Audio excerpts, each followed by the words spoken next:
there everybody, welcome back to my Twitch channel. My name is Kris, this is Wizard Way, and it's Silmarillion Saturday once again. So today is another day where we read this beautiful illustrated copy of the Silmarillion. Last week we did chapters 10 and 11. Yes, 10 and 11. But in my haste to go get my hair done, so, you know, who new hair, who dis? In my haste, I forgot to share the illustrations. So, the first thing that we'll be doing today is covering the illustration from last week, as we go through a bit of a review, and then we will continue onward. So, let's get started. I'm going to switch over to my other screen so we can take a look at the illustration that we missed last time. So let's do that!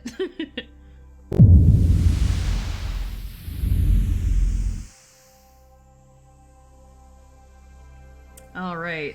So, you guys have probably seen this before, but if you haven't, welcome to my overhead cam where you can see this beautiful copy of the Silmarillion. This is the 2020 publication, the deluxe illustrated version. So, alright, let's get ahead. So, the chapter that we're on today is chapter 12 of Men, and we will also go through chapter 13, which is of the Return of the Noldor. But last week, we did of the Sindar and also of the Sun and Moon. So we learned a lot about the Sun and Moon, how they were crafted from the remains of the two trees of Valinor. And the picture that we missed is this one, which is really gorgeous. And this is one I had not seen before. All illustrations in this version of the Silm are by Ted Nasmith. Look at the color on that one, though. It's so pretty. So this is, to my knowledge, let me look up the plate. I just want to know specifically what they say this is. Okay, the plate is on page 91. The first dawn of the sun. So here is the first dawn of the sun. Really, really beautiful. And so, to my knowledge, this is the Pelori, the encircling mountains in Valinor. The big peak here would be Taniquetil. What does my shirt say? This shirt says, Team Numenor.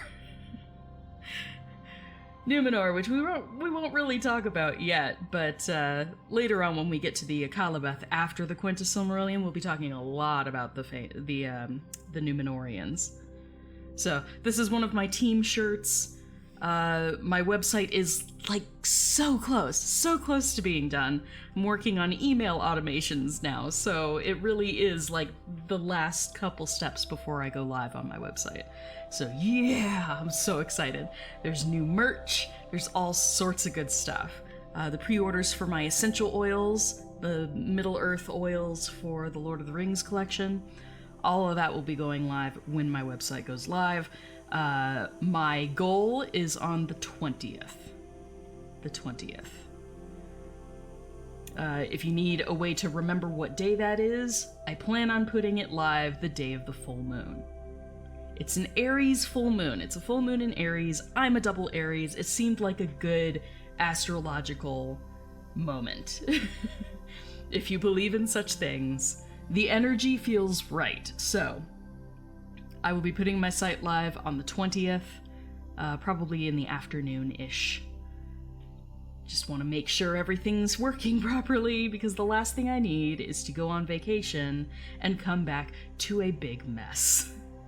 Because I will be out of town next weekend. So that's another note to consider. I will be out of town next weekend for Silmarillion Saturday. I'm going to the USC Notre Dame football game. First time going to a big team rivalry football game. My dad's alma mater is USC, but we know the band director for the marching band at Notre Dame. So we were invited to the game, and I've never been, so I get to go this time, which is kind of fun. So there is our beautiful illustration that we missed last week. So let's get back to the normal screen and we shall continue.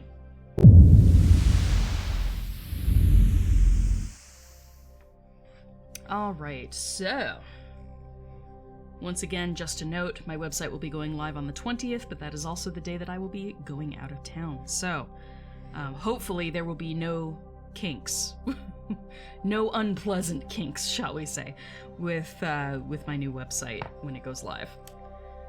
But if you'd like to get involved with that, if you want to be notified as soon as the site does go live, please head over to elfboy.com. That's elf-boi.com. You can very easily join the mailing list. That's the under construction page that you will see when you try to go onto the website. Feel free to put your email address in there, and you will be welcomed into my little community, and you will be automatically notified when the website goes live. So please do that. Please do that. Got like 150 people on my mailing list now, which is super exciting. Thank you guys for following me on there. I'm excited. I'm excited to share the new merch. We're going to have the Thran Daddy t-shirt. I also made a t-shirt out of the What Light Do You Dream Under metaphor for LGBTQ folk. Very excited to share that. And I will eventually, it's not ready yet, but eventually I will have shirts for the response to that metaphor, which will be, you know, I dream under sunlight, moonlight, starlight, and so forth. There are many options, so that's several different t-shirts that I have to design and make. It might take me a little while. Let's see. Fairest is a relative term in the Silmarillion. But who would I say is the most beautiful of the male and female elves? Ooh, okay. I mean, canonically? Canonically Luthien Tenuviel, but she's kind of an exception to the rule because she's a half-elf. She's half-elven and half Maiar, and the Maiar are otherworldly, so it makes perfect sense that she would be considered the most beautiful, the fairest of all, if you want to go Snow White verbology there. But let's see, to me, who do I think is the most beautiful elf? I know Galadriel is supposed to be canonically very, very beautiful for the female elves. And just because I'm such a Gwyndor stan, I would say Finduilas. Finduilas, the daughter of Orodreth. She's another princess of the Noldor, but she also is, you know, golden-haired, and she was, I believe, the youngest of the line of Finwë when they took their exile and went over the Helcaraxë and came back into Middle-earth. I believe Finduilas was the youngest of the group there. And my webcam is being problematic. Come on, focus. There we go. But male elves.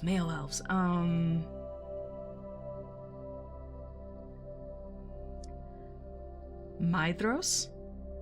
And I say that for a couple different reasons. One is his name, and Tolkien tends to be very attentive to the names that he gives to his characters. Maedhros' mother name is Maitimo, which means well-bodied or well-formed. And that's a way of saying he's beautiful. There is an added meaning behind his name in particular because Nerdanel, his mother, had a bit of the gift of foresight, and so she named him with sort of that sense of foreboding that eventually he would be taken from her and would be subjected to pain and torture, which he was. We'll probably get to that today, actually. I believe what happens to Maedhros is in chapter 13. So we'll be going into that today, and you'll understand what I mean. But with that gift of foresight, mothers in Middle-earth, the elves specifically, tend to give their children names that actually mean something when it comes to what's going to happen in that elf's life. So, Maedhros would be my choice. And not only because he's the tallest elf, which is apparently considered attractive, He's the tallest of the Noldor, specifically the Noldor, because we actually read, I think it was last week where we read that Thingol, King Thingol of the Sindar, is the tallest elf, the tallest recorded elf. And I can't even imagine what that means exactly, but he's probably like easily close to 8 feet tall. Because elves tend to be a bit taller than mortal men. But even the Númenóreans tend to be over 6 foot on average. So the beings in Middle-earth, and this is information that I recently just picked out of The Nature of Middle-earth, the new book that was published. So thanks, Carl Hostetter. Or Hotstetter? Hotstetter?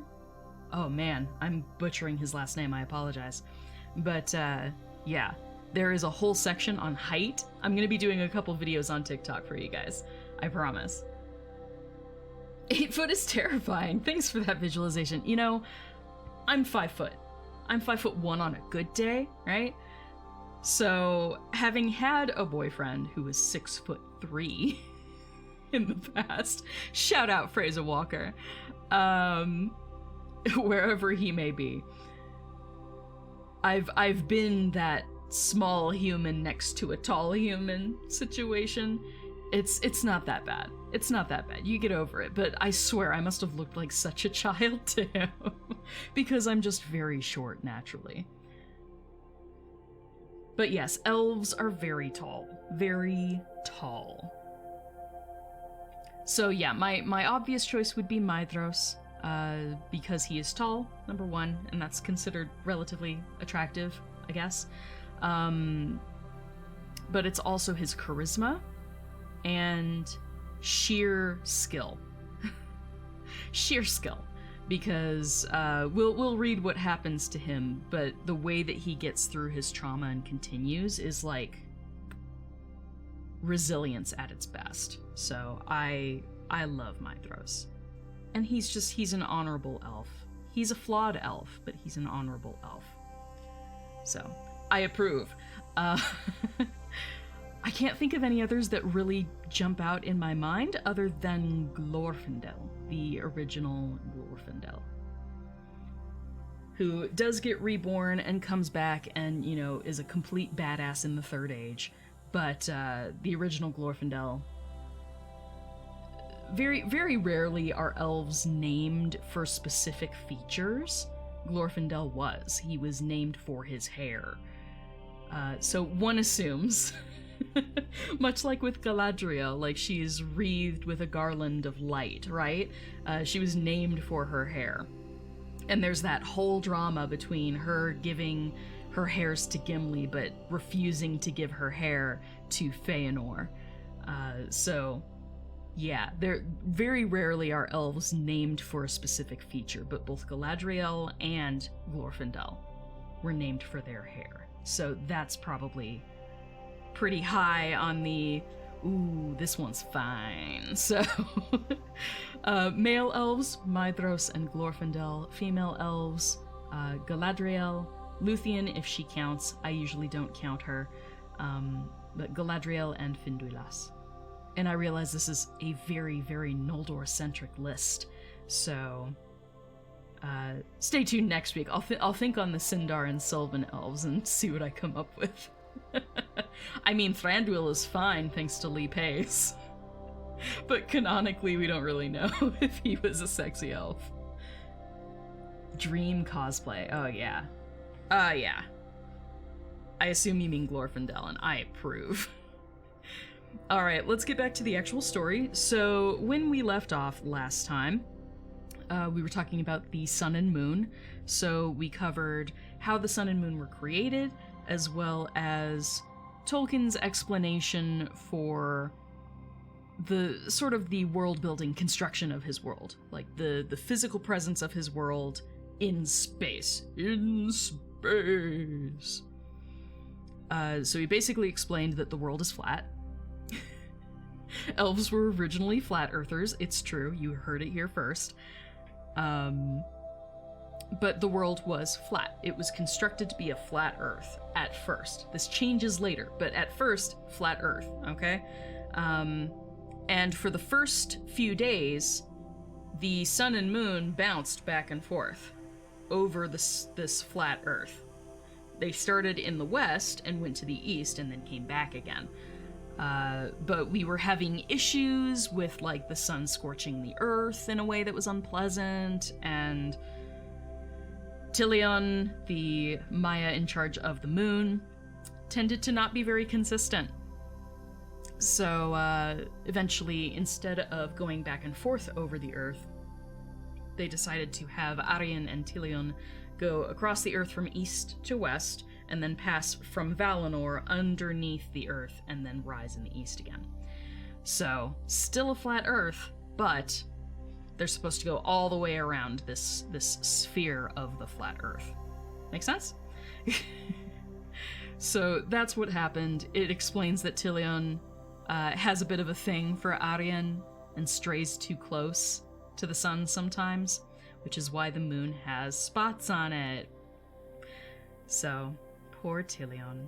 Tilion must be a very lonely Maya. We feel for him. He's a sweet boy. But he also, you know, gives the moons its phases, depending on its relation to the sun, and he doesn't always set in the same place, whereas the sun in Middle-earth sets always right at Valinor. So during those couple of hours where the sun has set, Valinor is aglow, which is actually a really cool visual. So that's what we covered last time. Let's get started with the reading. I'm gonna grab a quick drink of my tea, and then we will go with it. I'm just gonna put that here. So, hope everyone's having a good day.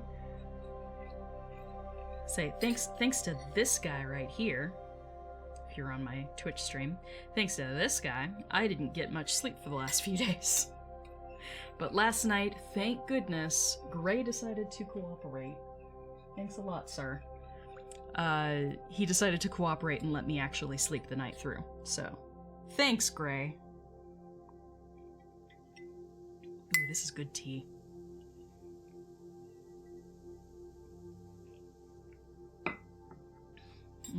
Tasty.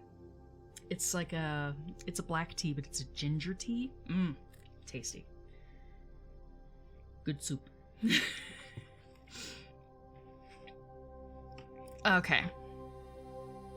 So, let us continue then. Let's continue with the story.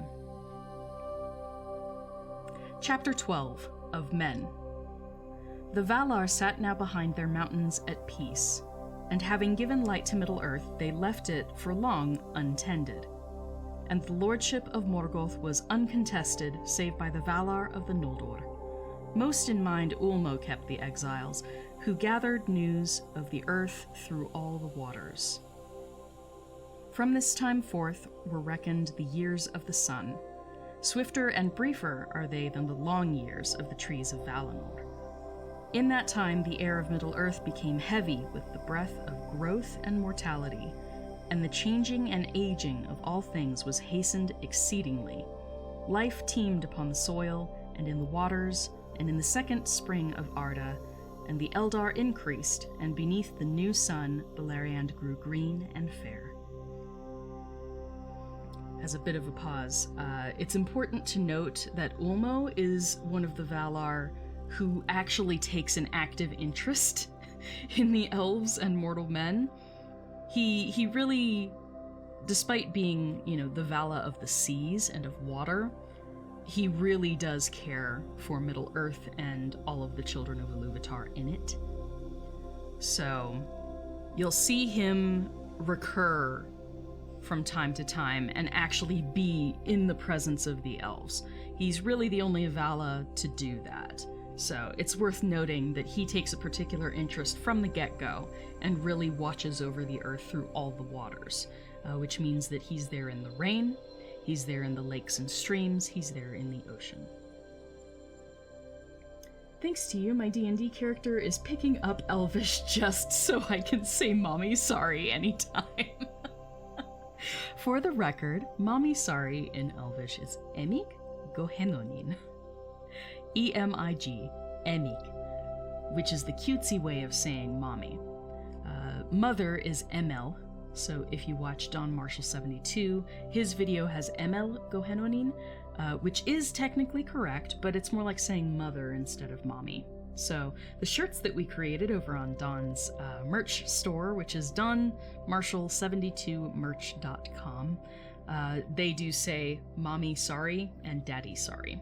So they say emig gohenonin and afeg gohenonin. I'm so glad you're having fun with that with your D&D campaign. That tickles me. Enjoy, my friend. But yes, of note, Ulmo takes a particular interest from the get-go, so he will be present throughout. At the first rising of the sun, the younger children of Iluvatar awoke in the land of Hildorien, in the eastern regions of Middle-earth. But the first sun arose in the west, and the opening eyes of men were turned towards it, and their feet, as they wandered over the earth, for the most part, strayed that way. The Etani they were named by the Eldar, the second people, but they called them also Hildor, the followers, and many other names. Apanonar, the afterborn, Engwar, the sickly, and Firimar, the mortals, and they named them the usurpers, the strangers, and the inscrutable, the self-cursed, the heavy-handed, the night-fearers, the children of the sun. That's a lot of names, and not all of them are kind. Bit of a backhanded compliment there. The mortals. Of men little is told in these tales, which concern the eldest days, before the waxing of mortals and the waning of the elves, save of those fathers of men, the Atanatari, who in the first years of the sun and moon wandered into the north of the world. To Hildorien there came no Vala to guide men, or to summon them to dwell in Valinor, and men have feared the Valar rather than loved them, and have not understood the purposes of the powers, being at variance with them, and at strife with the world. Ulmo nonetheless took thought for them, aiding the counsel and will of Manwë, and his messages came often to them by stream and flood. But they have not skill in such matters, and still less had they in those days before they had mingled with the elves. Therefore they loved the waters, and their hearts were stirred, but they understood not the messages.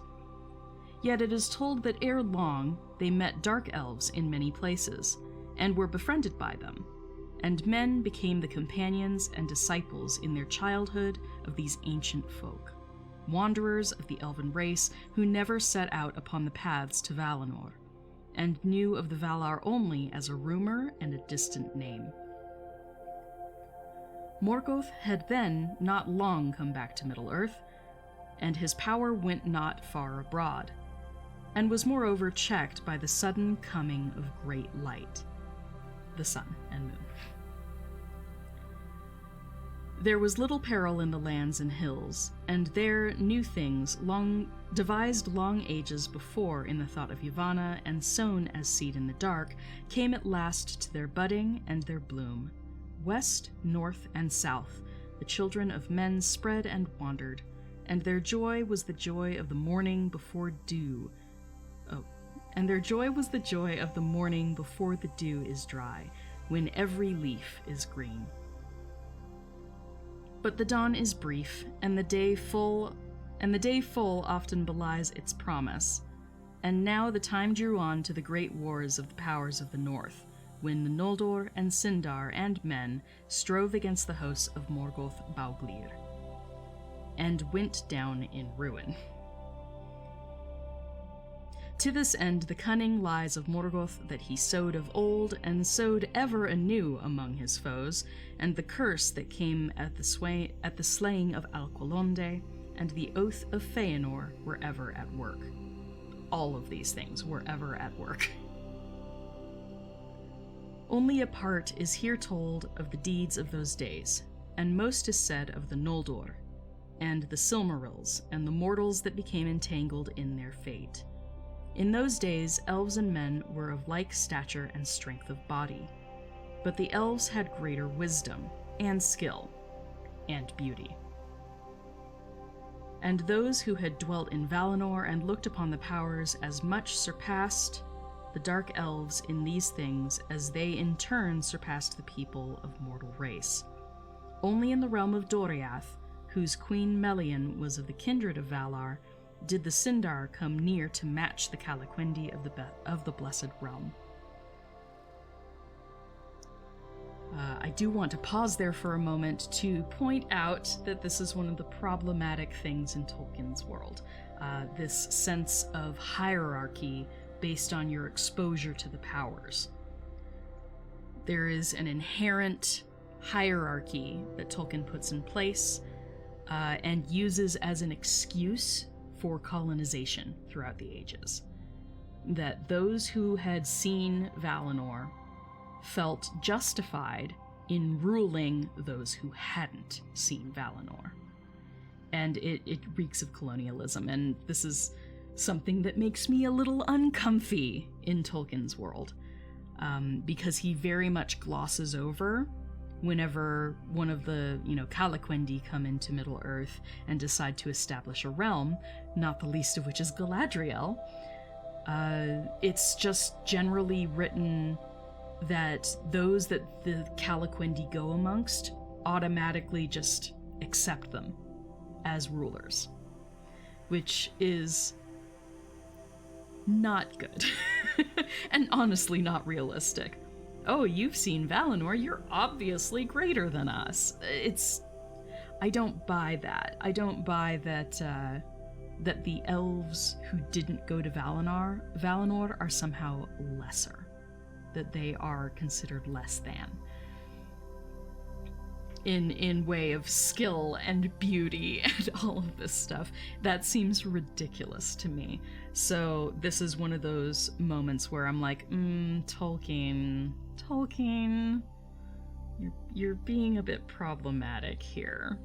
It's very much we are the enlightened folk, and we must, save our little brown brothers, right? It's very Rudyard Kipling. Not good. Yeah, this is one of the themes that really does pop out in the Silmarillion in particular. You don't see it too much in The Lord of the Rings, not directly at least, but it does filter down over the ages. The Calaquendi, especially the line of the Noldor, trickles down. You get Elrond and Elros, and from Elros comes the entire line of Númenóreans. And the Númenóreans, because of their partly elvish heritage, are considered greater than the rest of mortal men. It's another hierarchical thing, that the elves are greater than the men, right? And that the elves that saw the light of Valinor are greater than all the other elves. So there is a hierarchy in place. And this is, where you have a bit of conflict between the men of the Steward of Gondor. So we're talking Denethor is the Steward of Gondor during the plot of The Lord of the Rings. There is conflict between those who follow the Steward and have for, a couple generations, once the line of kings was deemed to be broken, right? And then the Return of the King. It's the whole title of the third book, right? Or the third volume, it's the last two books.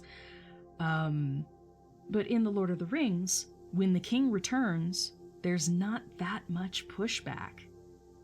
Despite him having been gone, and the kingship having passed to the stewards for quite some time, Aragorn is automatically just sort of accepted back. Why? Because he's of the Númenórean line, and they are considered higher in the hierarchy. And so, once again, it's glossed over. We don't get too much resistance because it's a foregone conclusion in Tolkien's world that if someone in the hierarchy that's higher than your current ruler comes in, they just get accepted as being more powerful, as being less corrupt automatically, which is not at all true. As we see with Feanor, it's not at all true. But this is an ongoing theme. It trickles down into pretty much every plot in The Lord of the Rings, so it's one of the problematic features. Denethor does also have Númenórean ancestry. It's an offshoot, and it's less prominent. His blood is less Númenórean than Aragorn's, and that's splitting hairs, it really is. But, yes, Denethor is technically of the same ancestry, but not of the direct line of kings. It's one of those, brothers, cousins line. So, close in blood purity if we really want to go there, but yeah. The line of kings is still considered higher in the hierarchy. It's strange and off-putting. It's grainy and off-putting, he just sent you more. Don't act surprised, you know you like it, you whore. We love Tolkien's world, but there are problematic bits in it. Yes. So this is one of those places where it really does show that Tolkien was writing in a time of lots of imperialism and colonialism in the UK. This was very much a time period where England thought that they were saving everyone else by exerting their power and influence across many places in the world. So, problematic. That's problematic. So, thought I would point that out. It's important to me to point these things out as we read, because I will not excuse Tolkien, when he does this stuff, but it's good to be conscious of it. It's good to be conscious of it. Yeah, the British Empire, Lasai, exactly. It's weird how Tolkien always focuses on the little folks, and yet also venerated monarchy stuff. It is a strange juxtaposition, which is why I don't always... it's not giving him a pass, really, but it's very interesting to make notes like that, he's all about even the smallest of people can make a difference, right? There's very much that theme of it's the small people that you wouldn't normally consider that can really change the course of the events of the world. So there is that, but there are also, the flip side of things is that the reason that they are not expected to be of any greatness is because they are small and insignificant.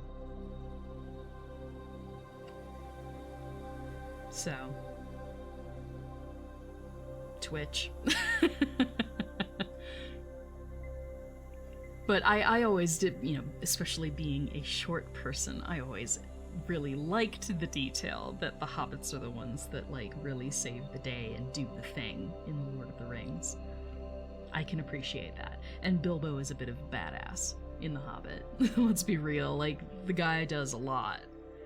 He battles a lot in his time.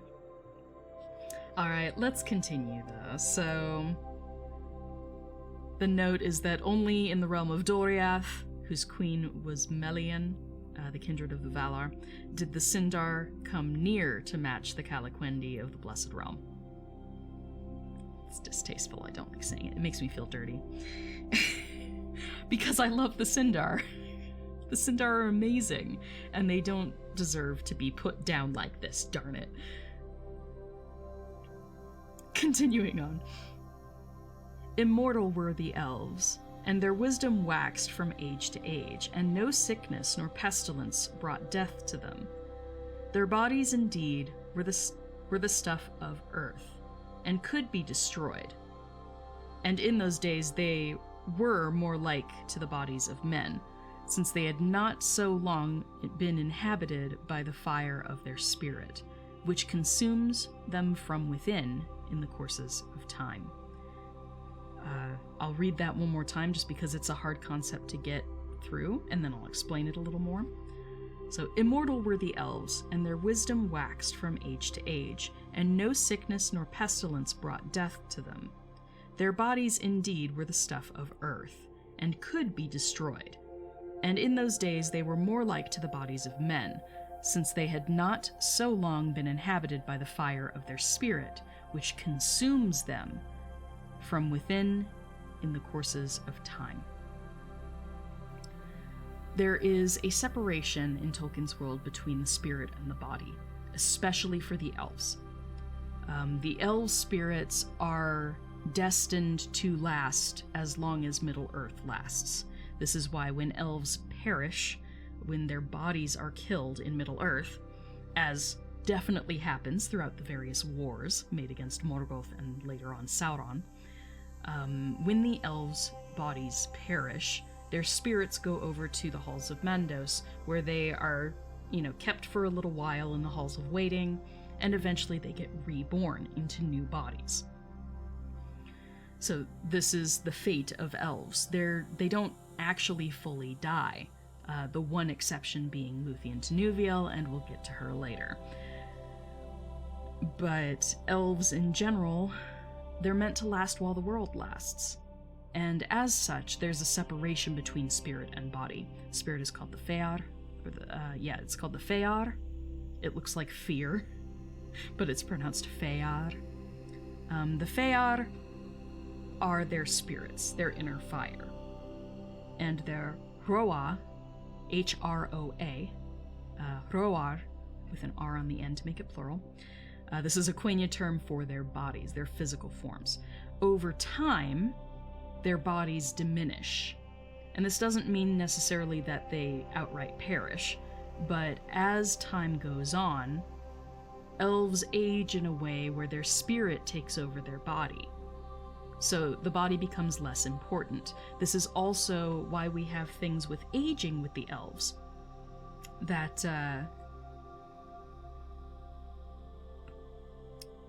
oh my gosh, I completely lost my train of thought. This is why we have... I really did lose my train of thought there. Blank, blank. This is why we have a bit of a rising and falling action with the physicality of the elves. When they are young, they are considered to be very Roa-centric. They're very tied to their bodies. This is why elves tend to marry and reproduce. They breed very young, typically. Now, in times of war, they might put it off a few extra centuries, because time for elves is counted differently than men. Counted differently doesn't necessarily feel different for them. It's perceived the same way. But as time goes on, their desire for children lessens. This doesn't mean that they stop being intimate and having sexual relations. Tolkien's actually very clear in his notes in the Nature of Middle-earth book that they remain vigorous for a long period of time, long after they actually, have that fading feeling of wanting to make more elves, right? So the procreative stage tends to happen in the earlier portion of an elf's life. And once that time passes, which elves pass from their youth, quote-unquote, into their mature or declining years, so basically after they reach their peak. It's being over the hill. That age that they do that at is approximately 10,565 years old. I did the math. And that is technically the age of 96 for the elves.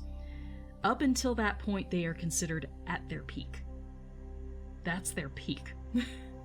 And so very few elves that we see in Middle-earth during the Third Age in The Lord of the Rings are actually that old.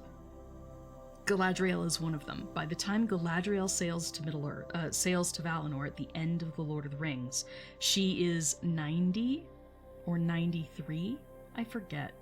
One of those two. When you actually calculate out her age, based on when she was born during the Years of the Trees in Valinor, she comes out to be about 93, if I'm remembering correctly. So she's just coming to that, the end of her peak as an elf. So she's super old, but she's not considered, like, elderly, right? But she is to that point where she would have very little desire to make more children. She did make Celebrian, which is Arwen's mother, the one who then weds Elrond. So she only had the one kid, to our knowledge. She only had the one. And Celebrian was actually created quite late, all things considered, considering Galadriel and Celeborn's ages, because Celeborn is generally considered to be about the same age, if not a little bit older than Galadriel. And as such, when he sails at the end of the Third Age to get out of Middle-earth and go over to Valinor, he's like in his later 90s, so he is considered past prime. This is why I say that Legolas is super young. He's so young. He's just a tiny little elfling in comparison, because it's generally agreed that Legolas was born sometime in the Third Age, which makes him less than 3,000 years old at the time of the Fellowship. How would Arwen and Aragorn's children age? I will be covering that. I have an entire little page of notes specifically on that. But because of the way that half-elves work in Tolkien's world, we are too far away from the original half-elves at that point, and so Aragorn's children with Arwen age normally, for the most part. They have a slightly longer lifespan, but they age pretty much normally. At most, they would age at the rate of 1 to 3, which would be the Númenórean standard, because the Númenóreans have elven blood in them, so their lifespans are a bit longer. In one of the books, I know it goes into detail. Specifically about Eldarion, that his lifespan is still extended, but not as extended as previous generations in the Númenórean line. So I hope that answers your question in part, but I will be making a video on TikTok about that, I promise. It's coming. I've been busy with my website, guys. I apologize for the lack of content. It's coming, I promise. Once again, my website will be going live on the 20th. So if you've been looking forward to the Middle-earth essential oils, or my new merch, like the Thran Daddy t-shirt or the What Light Do You Dream Under t-shirt, all of that will be live on my website on the 20th. I love you guys. Thank you. I'm like, what even was I talking about? Okay, so that is the sort of disconnect that we have between the spirit and the body, specifically with the elves. Because they are so long-lived, they sort of wax and wane with their bodies. And as the elf gets older, their desire to do things physically diminishes. They're less inclined to fight in a war, though they'll still do it, if need be, they absolutely will. But especially during times of peace, as an elf gets older, they stop thinking about having families and they start dedicating themselves to artistic pursuits. Be that weaving or crafting or, being in the forge for a lot of the Noldor. Creating things out of, metal and stone, and they being a sculptor or an artist, these become their pursuits, and it's much more cerebral. Elrond becomes more of a lore master, even though he knows Sauron has not been fully defeated because he did not yeet Isildur into the lava. There are no accidental elvish babies. That is correct. There are none. There are no accidental elvish babies. The way that the Fear and Roar work also means that an elf cannot be created non-consensually, which is really handy. It's really handy. There are not very many instances of rape in Tolkien's world, and it's only ever alluded to. But even Even Arethel and Eol, that we will come to in a later chapter about Maeglin, even in her case where she was kept against her will in a dark forest for several decades, even then, she wanted to have a child and decided to consent to the creation of Maeglin. So there are no accidental elvish babies, because they have to put forth part of their spirit into the creation of a new spirit. This is why Feanor's mother diminished and passed away, because she gave so much of her spirit into the creation of Feanor that she herself could not sustain her body anymore. So, hopefully you guys understand this sort of separation with the body and the spirit for elves. If we have another example of that, I will try and point it out as we read. Because it's a very interesting distinction to make between elves and men. So as we were saying, the spirit consumes them from within in the courses of time. But men were more frail, more easily slain by weapon or mischance, and less easily healed, subject to sickness and many ills, and they grew old and died. What may befall their spirits after death, the elves know not. Some say that they too go to the halls of Mandos, but their place of waiting there is not that of the elves, and Mandos under Iluvatar alone, save Manwë, knows whither they go after the time of recollection in those silent halls beside the outer sea. None have ever come back from the mansions of the dead, save only Beren, son of Barahir, whose hand had touched a Silmaril. But he never spoke afterward to mortal men. The fate of men after death, maybe, is not in the hands of the Valar, nor was all foretold in the music of the Ainur. Meaning, this might just be one of those secrets that God kept to himself, that Eru, the one God, kept to himself, and didn't share with the Valar.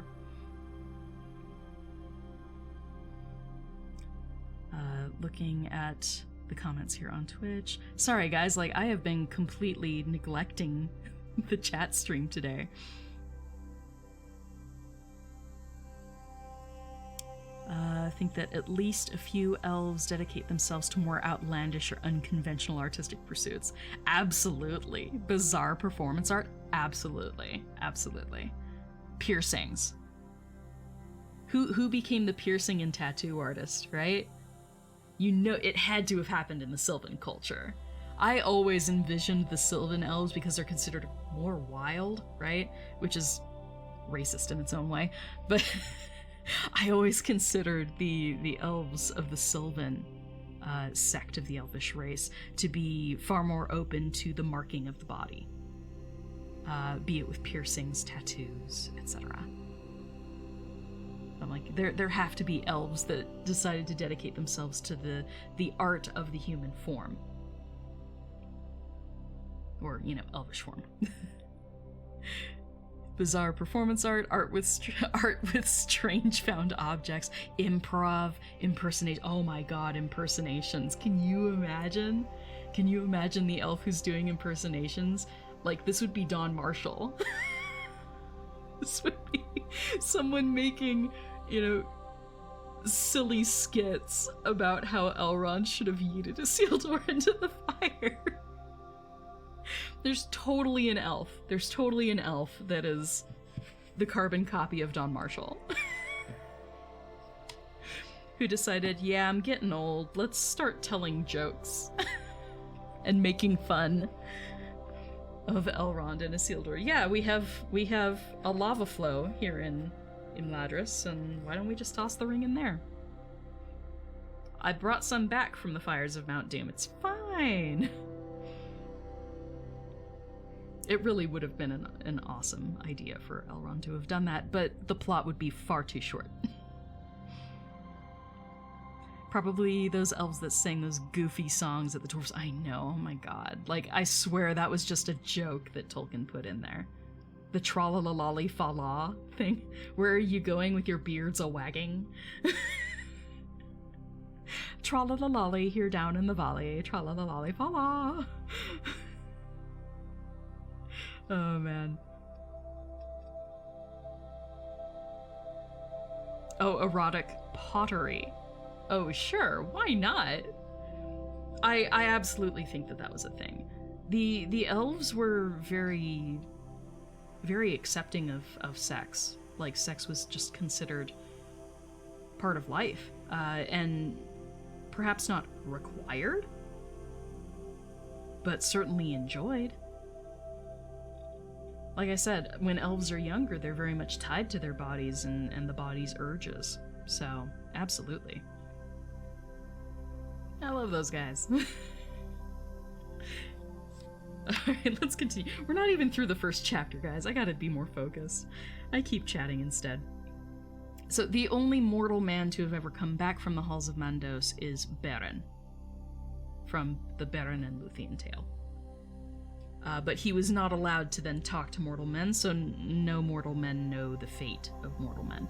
Neither do the elves. It's not their sphere of knowledge. In after days, when, because of the triumph of Morgoth, elves and men became estranged, as he most wished, those of the elven race that lived still in Middle-earth waned and faded, and men usurped the sunlight. Then the Quendi wandered in the lonely places of the great lands and the isles, and took to the moonlight and the starlight, and to the woods and caves, becoming as shadows and memories, save those who ever and anon set sail into the west and vanished from Middle-earth. But in the dawn of years, elves and men were allies and held themselves akin, and there are some among men that learned the wisdom of the Eldar and became great and valiant among the captains of the Noldor. And in the glory and beauty of the elves, and in their fate, full share had the offspring of elf and mortal. Let me reread that. Emphasis. And in the glory and beauty of the elves, and in their fate, full share had the offspring of elf and mortal, Eärendil, and Elwing, and Elrond, their child. Thus ends chapter 12 of Men. And that final note there is talking about the half-elves.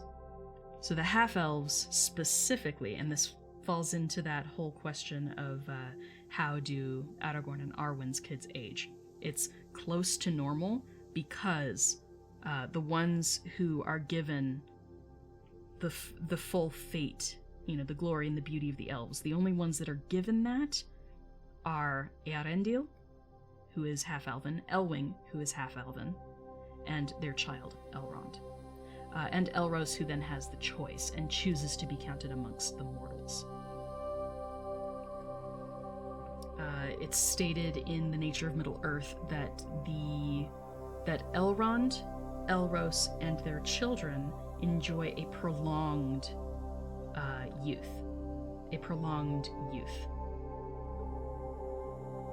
Which, as we discussed, means prolonging to the point of being over the hill, right? But their growing stage, rather than their life stage, is considered to be prolonged.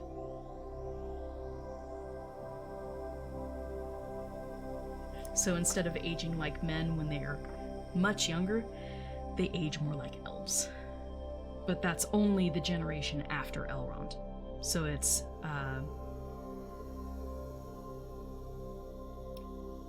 I think his name is Anarion. I could be wrong. I think that's later on. That's Isildur's brother. I'm losing my mind. Elros's son. Elros's kids, along with Arwen, Elladan, and Elrohir, are the last generation to get the choice of being counted amongst mortals or immortals. And they're the last ones to get that prolonged youth, the prolonged growth period. After that, the later generations, including Eldarion, which is Arwen's son with Aragorn, from that generation on, they don't get the choice. They are considered whatever their parents were considered. Favorite origin story is the story of the dwarves. Yeah, we covered that a few weeks ago. Aule is your favorite Valar. Everyone has a favorite. That's the fun thing. I do need to do a series talking about the Valar over on TikTok. explaining, sort of the nature of each of the Valar. People can choose a favorite from there. Alright, so now we're on chapter 13 of The Return of the Noldor. It has been told that Feanor and his sons came first of the exiles to Middle-earth, and landed in the waste of Lamoth, the Great Echo, upon the outer shores of the Firth of Drengist. And even as the Noldor set foot upon the strand, their cries were taken up into the hills and multiplied, so that a clamor, as of countless mighty voices, filled all the coasts of the north. And the noise of the burning of the ships of Losgard, at Losgard went down the winds of the sea as a tumult of great wrath, and far away all who heard that sound were filled with wonder. Now the flames of that burning were seen not... Oh, pardon me. Now the flames of that burning were seen not only by Fingolfin, whom Feanor had deserted in Ahriman, but also by the orcs and the watchers of Morgoth. No tale has told what Morgoth thought in his heart at the tidings that Feanor, his bitterest foe, had brought a host out of the west. It may be that he feared him little, for he had as yet no proof of the swords of the Noldor, and soon it was seen that he proposed to drive them back into the sea. Under the cold stars before the rising of the moon, the host of Feanor went up the long firth of Drengist that pierced the echoing hills of Ered Lomin, and passed thus from the shores into the great land of Hithlum. And they came at length to the long lake of Mithrim, and upon its northern shore made their encampment in the region that bore the same name, Mithrim. There are a lot of names here. I will show you guys a map. I will show you a map shortly. But the host of Morgoth, aroused by the tumult of Lamoth and the light of the burning at Losgard, came through the passes of Ered Wethrin, the mountains of Shadow, and assailed Feanor on a sudden, before his camp was full wrought or put in defense. And there on the grey fields of Mithrim was fought the second battle in the wars of Beleriand, Dagor Nuin Gileath, it is called. The Battle Under Stars. So there's a piece of Elvish for you. Dagor Nuin Gileath. Dagor means battle, Nuin is under the, and then the following word undergoes a mutation called nasal mutation. And then Gileath. Gileath being the group plural of stars. Gil meaning star, Gileath is stars as a collective noun. So there you go. You learned some Elvish today. Dagor Nuin Gileath. The Battle Under the Stars. For the moon had not yet risen, and it is renowned in song. The Noldor, outnumbered and taken at unawares, were yet swiftly victorious, for the light of Aman was not yet dimmed in their eyes, and they were strong and swift, and deadly in anger, and their swords were long and terrible. The orcs fled before them, and they were driven forth from Mithrim with great slaughter, and hunted over the mountains of Shadow into the great plain of Ardgalan, that lay northward of Dorthonion. There the armies of Morgoth that had passed south into the Vale of Sirion and beleaguered Círdan in the havens of the Falas came up to their aid, and were caught in their ruin. So basically, I will recount this section when I show you the map.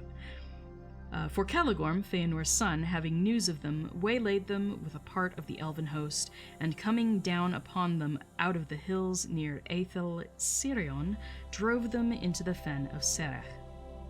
Evil indeed were the tidings that came at last to Angband, and Morgoth was dismayed. 10 days that battle lasted, and from it returned of all the hosts that he had prepared for the conquest of Beleriand, no more than a handful of leaves. Beautiful visual. He had sent armies. And all he gets back are like a few stragglers who are like, oh my god, you have no idea how bad that was, Morgoth. You have no idea.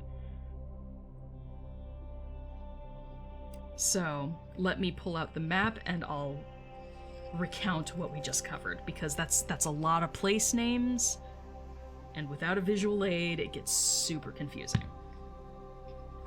So, this is why we have a map, and I will switch over to my other view. Yes!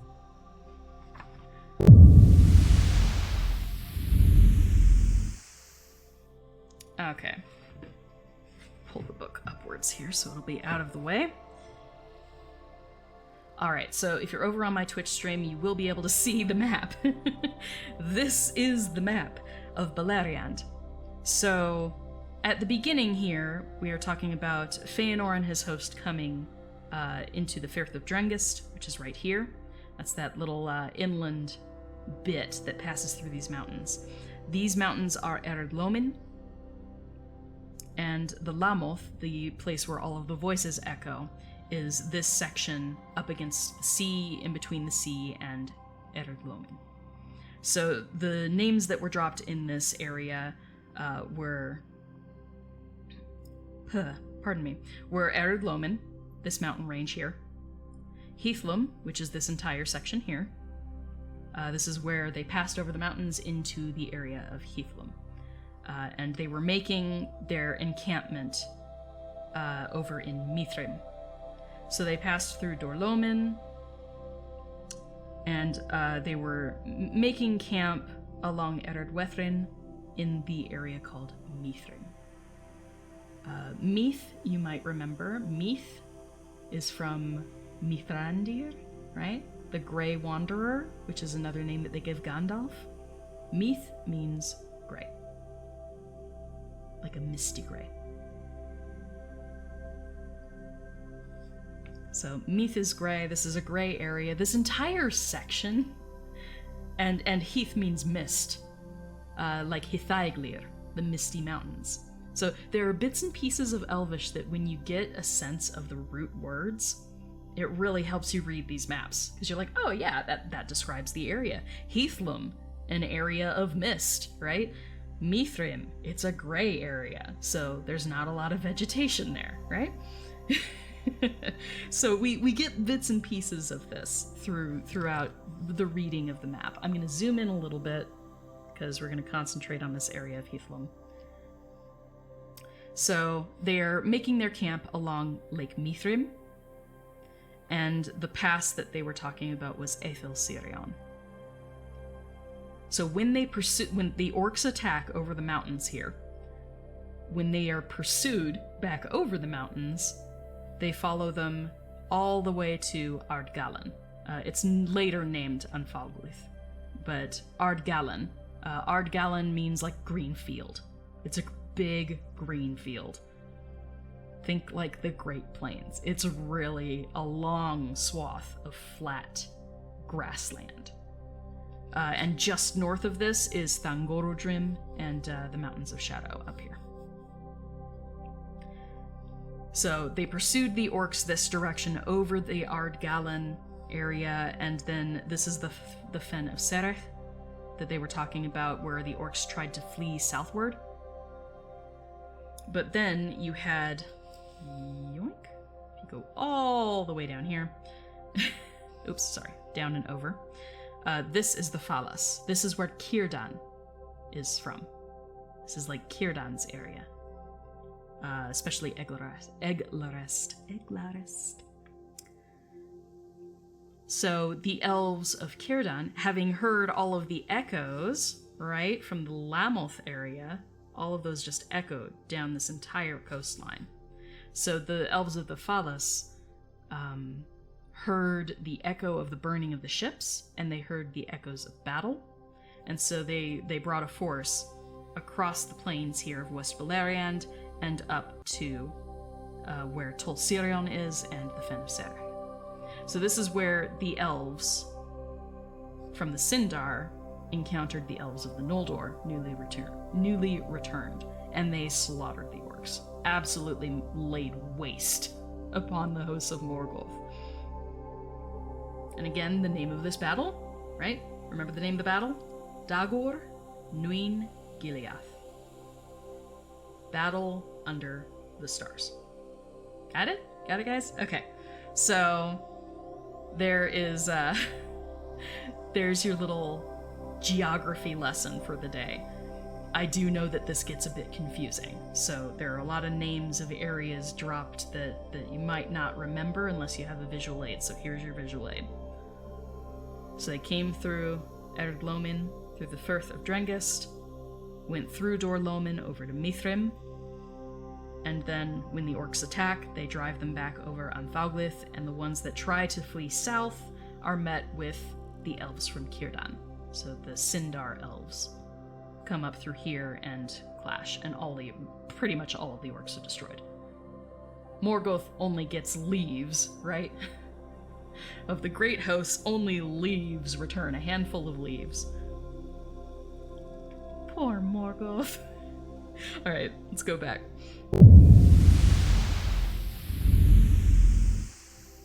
So, great to have a visual aid. Happy to provide that for you guys. If you ever get super confused by the various names, please let me know. I'm always happy to bring that map back out. Alright, so that's the battle under the stars. 10 days the battle lasted. 10 long days. And this is when the sun and moon are, like, pretty new. So, the orcs hated the sunlight. So I'm sure that didn't help them.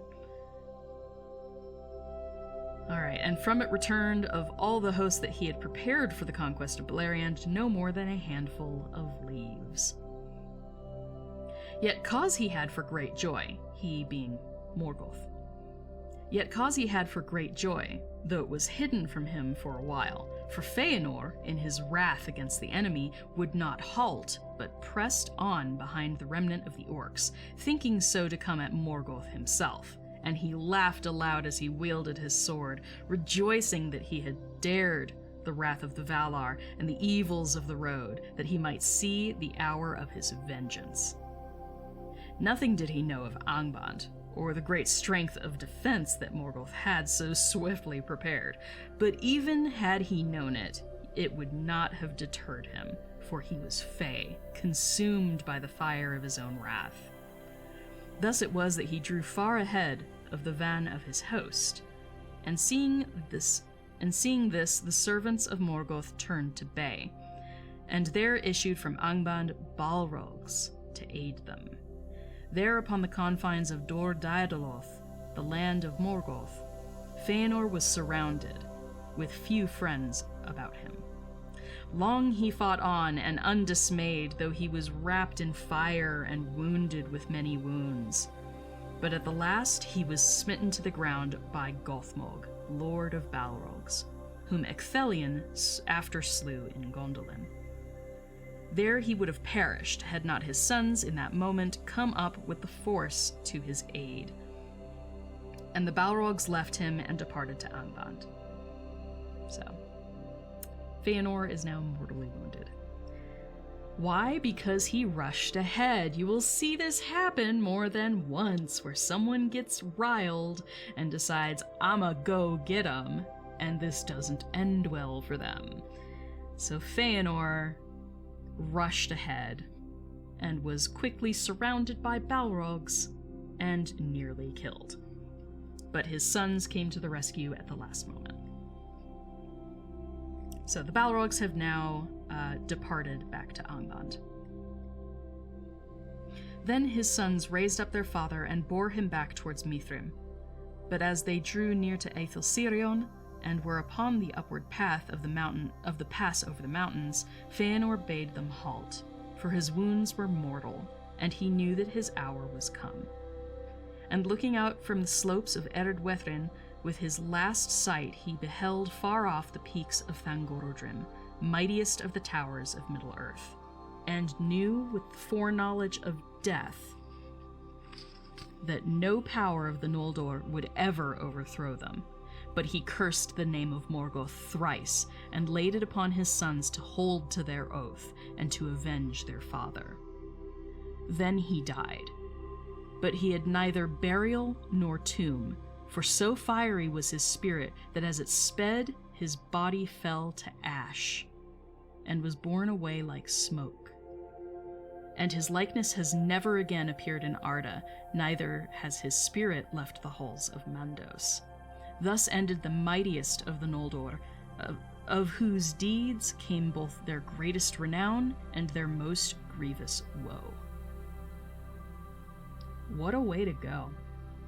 So, he was, enringed with the fire of the Balrogs and wounded to his death. But he survived all that fire because he was the spirit of fire. Thus the name Feanor.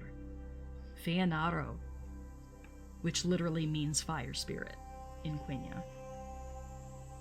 And when he dies, there's no body left to bury because his spirit immediately consumes his body. So this is another moment where you see the difference between the spirit and the body for elves.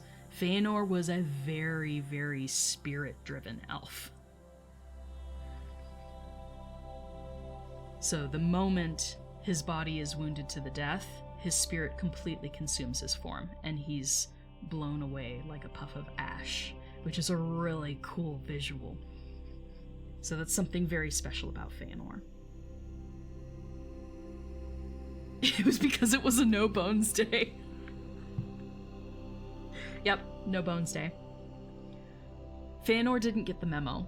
He didn't get the memo that it was a no bones day, and he rushed ahead into battle. And, this is what happens. This is what happens when it's a no bones day. Shouldn't have rushed ahead, bro. If you'd just taken it easy. No bones, only fire and poor planning. Basically. And unfortunately, it's not the last time that's gonna happen. It's a no bones day, Feanor. You should have listened. No bones day. I only recently saw that video on TikTok. For anyone who doesn't know what the heck I'm talking about, thanks to Kinundo over on my TikTok stream. No Bones Day is an ongoing saga where a young man has a pug puppy, is small dog with many wrinkles, and he lifts up his pug and lets him go, and it's whether or not the pug stands on his own or just flops over. If it's a no bones day, he just plops over, and that means that everyone has permission to take the day off and take things easy and concentrate on self-care. It's a self-care day if it's a no bones day. Feanor didn't get the memo. Must have been a no bones day, and he just kept on pushing. Fool. Alright, let's continue. So of Feanor, the Noldor got their deeds of greatest renown and their most grievous woe, right? Now in Mithrim there dwelt grey elves, folk of Beleriand that had wandered north over the mountains, and the Noldor met them with gladness, as kinsfolk long sundered. But speech at first was not easy between them, for in their long severance the tongues of the Calaquendi in Valinor and of the Morroquendi in Beleriand had drawn far apart. From the elves of Mithrim, the Noldor learned of the power of Eleuthingol, king of Doriath, and the girdle of enchantment that fenced his realm, and tidings of these great deeds in the north came south to Menegroth, which is a place in Doriath, and to the havens of Brythumbar and Eglarest. Eglarest, if you remember the map we just looked at, that is the dwelling area of Círdan. That's in the Falas. Then all the elves of Beleriand were filled with wonder and with hope at the coming of their mighty kindred, who thus returned unlooked for from the west in the very hour of their need, believing indeed at first that they came as emissaries of the Valar to deliver them. But even in the hour of the death of Feanor, an embassy came to his sons from Morgoth, acknowledging defeat and offering terms, even to the surrender of a Silmaril. Then Maedhros the Tall, the eldest son, persuaded his brothers to feign to treat with Morgoth, and to meet his emissaries at the place appointed. But the Noldor had as little thought of faith as he had. I'll repeat that. But the Noldor had as little thought of faith as had he. Basically, they both went to this meeting thinking, we're gonna betray this guy. Orcs are like, yeah, we're gonna betray the elves. And the elves are like, yeah, we're gonna betray the orcs. Screw it. You just killed my father. Prepare to die. My name is Maedhros the Tall. You killed my father. Prepare to die. Alright. Wherefore each embassy came with greater force than was agreed, but Morgoth sent the more, and there were Balrogs. Maedhros was ambushed, and all his company were slain, but he himself was taken alive by the command of Morgoth and brought to Angband. So Maedhros just got his ass captured. This isn't good for him. This is when he's gonna live up to his mother name. Twitch. Cringe. Then the brothers of Maedhros drew back and fortified a great camp in Heathlum, but Morgoth held Maedhros as hostage, and sent word that he would not release him unless the Noldor would forsake their war, returning into the west, or else departing far from Beleriand into the south of the world. But the sons of Feanor knew that Morgoth would betray them, and would not release Maedhros, whatsoever they might do. And they were constrained also by their oath, and might not for any cause forsake the war against their enemy. Therefore Morgoth took Maedhros and hung him from the face of a precipice upon Thangorodrim, and he was caught to the rock by the wrist of his right hand in a band of steel.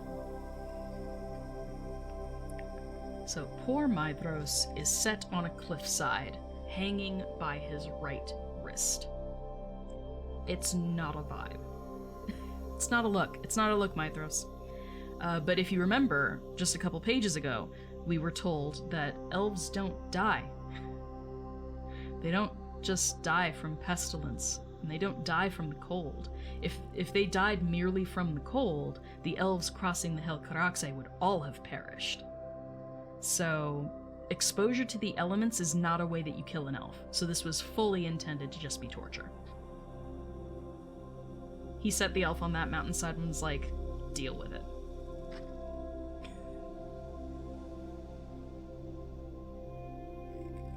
Did I forget to check the noodles?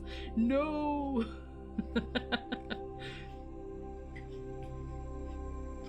Elves are like water bears, basically.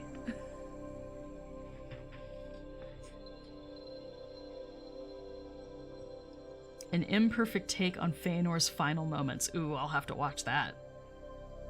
Thanks for the... Thanks for the link there, Mags.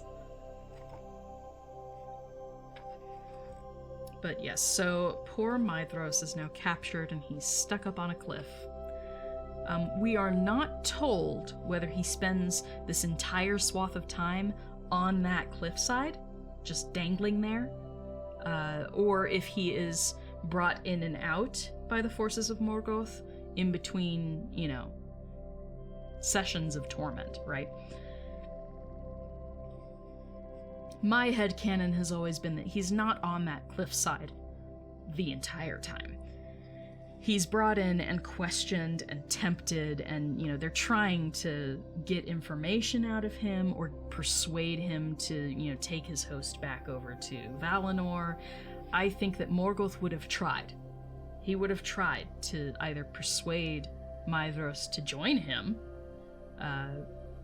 given the corruption of his father.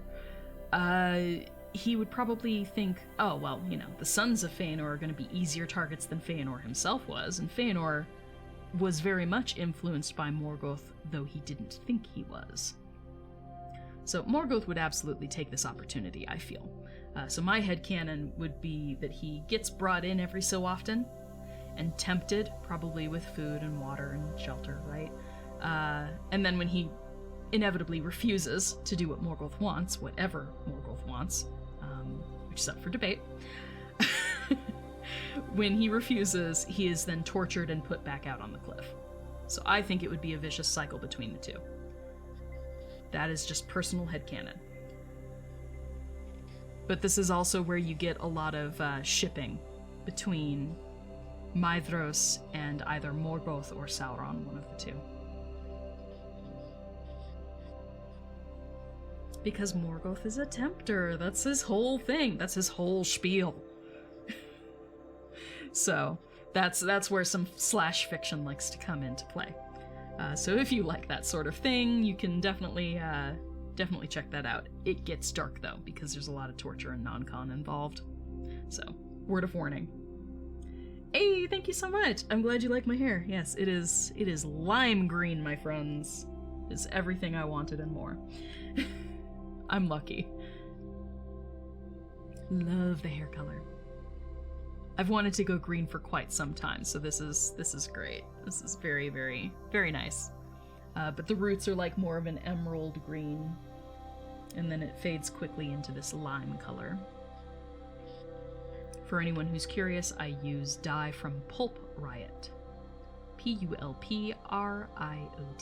Pulp Riot. You can only really buy, you can buy the stuff off of Amazon, but it's usually either been tampered with or it's very, very, very expired. So do not recommend. But if you see an actual stylist, they can buy the product from Salon Centric, but they have to have a license to do so. But the dye is fantastic. It's fantastic. For the most part, it rinses clear, which rarely happens. Unless you're using very hot water, which you should not do when you have colored hair. But I left the dye in for 4 hours, I think, because I'm insane, but because I want the color to be extra vibrant. So I bleached my hair, left the color in for a long period of time, and when I rinsed it out, that water was clear. It's amazing. I love it. So you don't have to worry about like Pravana colors, which bleed all over the place. You will ruin your bathtub with Pravana. So I'm glad you like my hair. I like it too. I'm very happy with it. Alright, so poor Maedhros. I'll say, F in the chat for Maedhros. Poor guy. GG in the chat for Fëanor. Good game. You lost, but good game. Alright. Now rumor came to the camp in Heathlum of the March of Fingolfin. Oh wait. I skipped ahead. Pardon me. Let's go back.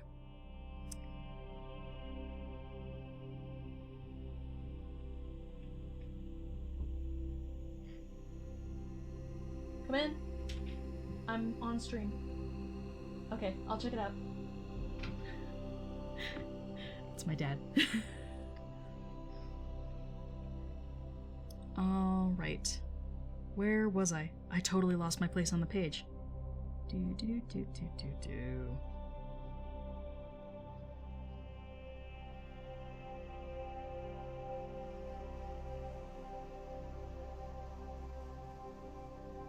Okay. Morgoth took Maedhros and hung him from the face of a precipice on Fangordrim, and he was caught to the rock by the wrist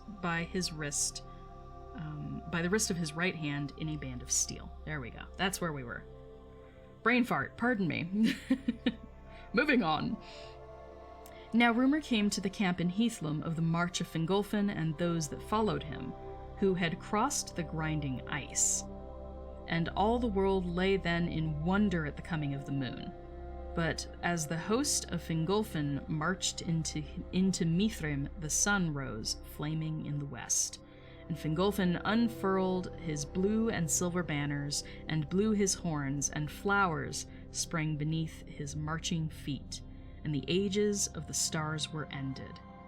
At the uprising of the great light, the servants of Morgoth fled into Angband, and Fingolfin passed unopposed through the fastness of Dor Daedaloth, while his foes hid beneath the earth. And that was the mountain pass from Mithrim into that large plain, Ardgalan. So that's Dor Daidalos. Then the elves smote upon the gates of Angband, and the challenge of their trumpets shook the towers of Thangorodrim. And Maedhros heard them amid his torment, and cried aloud, but his voice was lost in the echoes of the stone. But Fingolfin, being of other temper than Feanor, and wary of the wiles of Morgoth, withdrew from Dor Daidalos and turned back towards Mithrim. For he had heard tidings that there he should find the sons of Feanor, and he desired also to have the shield of the Mountains of Shadow, while his people rested and grew strong. For he had seen the strength of Angband, and thought not that it would fall to the sound of trumpets only. Fingolfin's a smart elf. Therefore, coming at length to Hithlum, he made his first camp and dwelling by the northern shores of Lake Mithrim.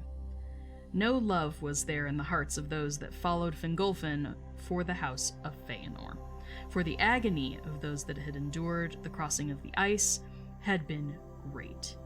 And Fingolfin held the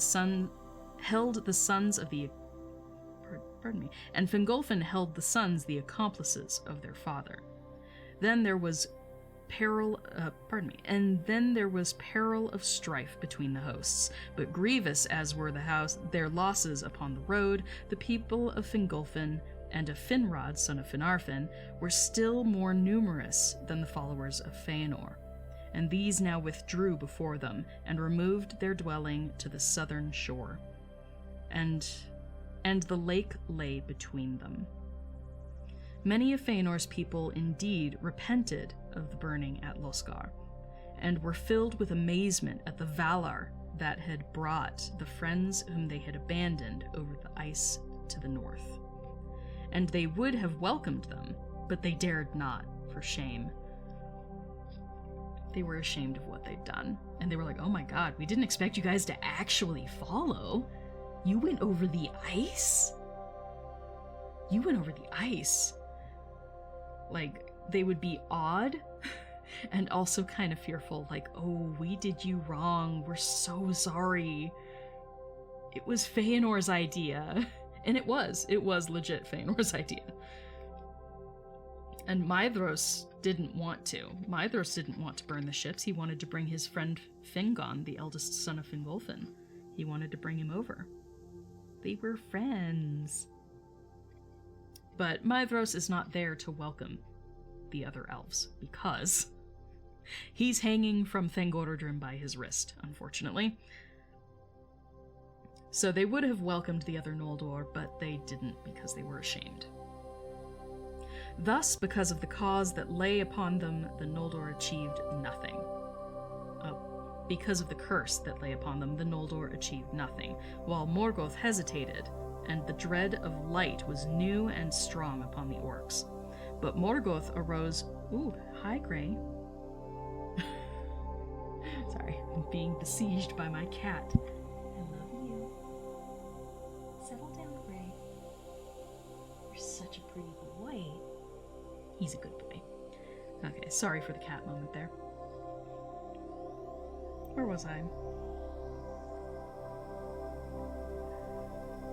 So the Noldor achieved nothing, unfortunately, even while Morgoth hesitated, and it would have been a good time for them to push an advantage. But Morgoth arose from thought, and seeing the division of his foes, he laughed. In the pits of Angband he caused vast smokes and vapors to be made, and they came forth from the reeking tops of the Iron Mountains, and afar off they could be seen in Mithrim, staining the bright airs of the first mornings of the world. A wind came out of the east and bore them over Hithlum, darkening the new sun, and they fell and coiled about the fields and hollows, and lay upon the waters of Mithrim drear and poisonous. Then Fingolfin the Valiant, Fingon the Valiant, son of Fingolfin, resolved to heal the feud that divided the Noldor before their enemy should be ready for war.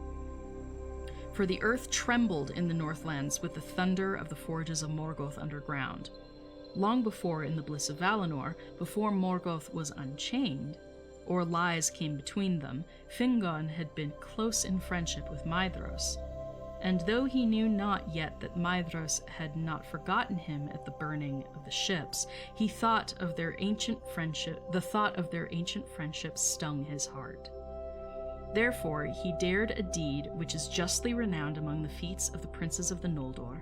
Alone, and without the counsel of any, he set forth in search of Maedhros.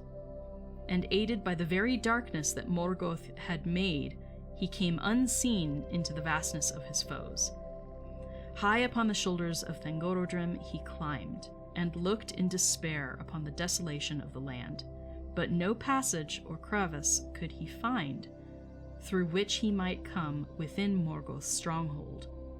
Then, in defiance of the orcs, who cowered still in the dark vaults beneath the earth, he took his harp and sang a song of Valinor that the Noldor made of old, before strife was born among the sons of Finwë. And his voice rang in the mournful hollows that had never heard before aught save cries of fear and woe. Thus Fingon found what he sought. For suddenly above him, far and faint, his song was taken up, and a voice answering called to him. "Hi, Grey. Is a voice calling to you, Grey?" "Hi." Cat butt. Sorry, everybody. "Move, please. Go on. Thank you." My cat likes this part. It's one of my favorite stories, too. Alright. Thus Fingon found what he had sought, for suddenly above him, far and faint, his song was taken up, and a voice answering called to him. Maedhros it was that sang amid his torment. But Fingon climbed to the foot of the precipice where his kinsman hung, and then could go no further. And he wept when he saw the cruel device of Morgoth. Maedhros, therefore, being in anguish without hope, begged Fingon to shoot him with his bow. And Fingon strung an arrow and bent his bow. And seeing no better hope, he cried to Manwë, saying, "O king, to whom all birds are dear, speed now this feathered shaft and recall some pity for the Noldor in their need." His prayer was answered swiftly, for Manwë, to whom all birds are dear, and to whom they bring news upon Taniquetil from Middle-earth, had sent forth the race of eagles, commanding them to dwell in the crags of the north, and to keep watch upon Morgoth. For Manwë still had pity for the exiled elves, and the eagles brought news of much that passed in those days to the sad ears of Manwë. Now, even as Fingon bent his bow, there flew down from the high airs Thorondor, king of eagles, mightiest of all birds that have ever been, whose outstretched wings spanned 30 fathoms. And staying Fingon's hand, he took him up and bore him to the face of the rock where Maedhros hung. But Fingon could not release the hell-wrought bond upon his wrist, nor sever it, nor draw it from the stone. Again, therefore, in his pain, Maedhros begged that he would slay him. But Fingon cut off his hand above the wrist, and Thorondor bore them back to Mithrim. Poor Maedhros. There Maedhros in time was healed, for the fire of life was hot within him, and his strength was of the ancient world, such as those possessed who were nurtured in Valinor. His body recovered from his torment and became hale, but the shadow of his pain was in his heart, and he lived to wield his sword with left hand more deadly than his right had been. By this deed Fingon won great renown, and all the Noldor praised him, and the hatred between the houses of Fingolfin and By this deed Fingon won great renown, and all the Noldor praised him, and the hatred between the houses of Fingolfin and Feanor was assuaged. For Maedhros begged forgiveness for the desertion in Ahriman, and he waived his claim to kingship over all the Noldor, saying to Fingolfin, "If there lay no grievance between us, lord, still the kingship would rightly come to you, the eldest here of the house of Finwë, and not the least wise." But to this his brothers did not all in their hearts agree. Therefore, even as Mandos foretold, the House of Feanor were called the Dispossessed, because the overlordship passed from it, the Elder, to the House of Fingolfin, both in Elendë and in Beleriand, and because also of the loss of the Silmarils. But the Noldor, being again united, set a watch upon the borders of Dor Daedaloth, and Angband was beleaguered from west and south and east. And they sent forth messengers far and wide to explore the countries of Beleriand, and to treat with the people that dwelt there. And I'll pause for a moment because I know there's something happening in chat. Oh, Tomek, thank you so much for the subscription. Tier 1 sub. Thank you so much. Welcome. Welcome to the community. I say you get to skip the ads now. So they hung Feanor out to dry? Kind of. They didn't have to hang him, he just sort of poof. You've read the book about 5 times and really wish that they would make a TV series or trilogy. They will have to pry the Silmarillion from the Tolkien's estate's cold, dead fingers. This is like the big volume that the Tolkien estate has never given the rights to. And I don't know that they ever will. Because even with The Lord of the Rings, even with the success of the original Lord of the Rings trilogy in the movies, even then there was a lot of contention between the Tolkien estate and New Line Cinema. Which I believe is a subsidiary of Warner Brothers? I believe it's a subsidiary of Warner Brothers. So there was a big lawsuit. So the Tolkien estate has not had the best of luck with adaptations.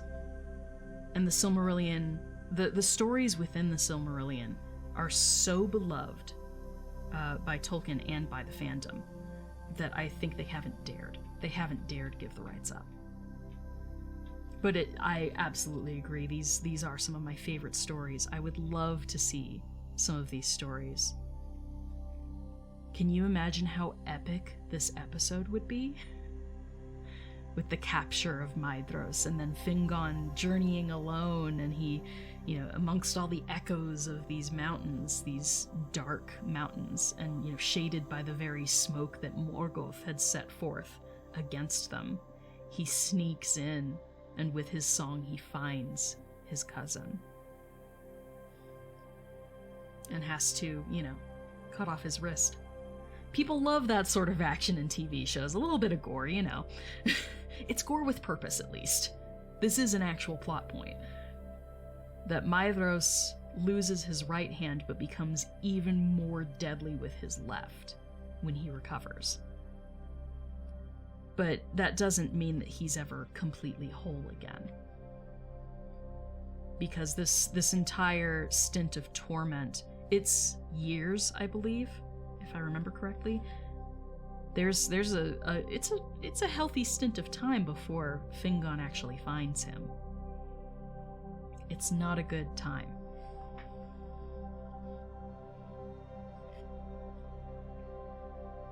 But how epic would the TV version of this story be? Yes, please. Someday, I hope. I could only see the Silmarillion being successful as an anthology series. I agree. I absolutely agree. Pick a few key stories and focus on one person, on one per season. I think it's just too much to try and tackle the whole thing to film. Yeah, absolutely. Absolutely. It would have to be an anthology series. I fully agree with that. Having written in an anthology series, not screenplay anthology series, but storybooks. Having written in an anthology format, that format would be perfect. I mean, the Silmarillion itself is written in that way, to a certain extent. These are all various, chunks of manuscripts that were then compiled and tried to be strung together by Christopher Tolkien, posthumously for Tolkien. So, I absolutely agree. I think it would be great to have Beren and Luthien, to have, the story of Gondolin, and ending with the betrayal of Maeglin and the fall of Gondolin. I think you could concentrate on several different areas if you wanted to, or, following one particular story. And then finding a way from one series to the next to tie those together in a way that people are like, oh, yeah, I remember in the last season. In the last season, we talked about Gondolin a little bit. I know what happens to Gondolin, that's a shame. But how Gondolin then, interacts with other realms and stuff. You would be able to have those connections without necessarily having to do an entire overarching series chronologically. Because that's when things get messy. Because a lot of things happen all at the same time, especially in the first stage, because everything's very compact. It all happens within 520 years? 520 years, if I'm remembering correctly. It all happens very quickly. All things considered. When we're talking about elves, that's very fast. Alright, let's continue onward. So, the House of Feanor is then called the Dispossessed, both because they have given up lordship of the Noldor over to Fingolfin's line, and also because they lost the Silmarils, so the Dispossessed. Okay. So messengers have been sent across Beleriand to treat with the various people that dwell there. That's where we left off.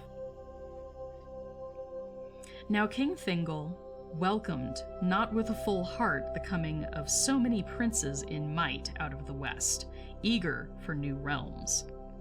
And he would not open his kingdom, nor remove its girdle of enchantment, for wise with the wisdom of Melian, he trusted not the restraint of Morgoth would endure.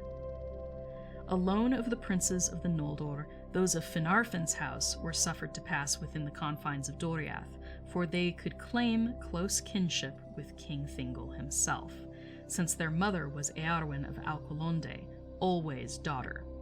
And if you remember, Olwë and Elwë were brothers. And Elwë is Eleuthingol here. So, basically, Eleuthingol's niece are these elves' mother. So these are like his grand niece and nephews, right? These are the sons and one daughter, Galadriel, of Finarfin. So those were the only Noldor allowed into Doriath, because they could claim actual kinship directly to the king as their grand uncle. Their granduncle or great-granduncle? One of the two. Okay. Angrod, son of Finarfin, was the first of the exiles to come to Menegroth as messenger of his brother Finrod, and he spoke long with the king, telling him the deeds of the Noldor in the north, and of their numbers, and of the ordering of their force. But being true and wise-hearted, and thinking all griefs now forgiven, he spoke no word concerning the kinslaying, nor of the manner of the exile of the Noldor, and the oath of Feanor. King Thingol hearkened to the words of Angrod, and ere he went, said to him, I should be doing my voices, pardon me. I completely forgot about my voices. Sorry, guys, let's try that again.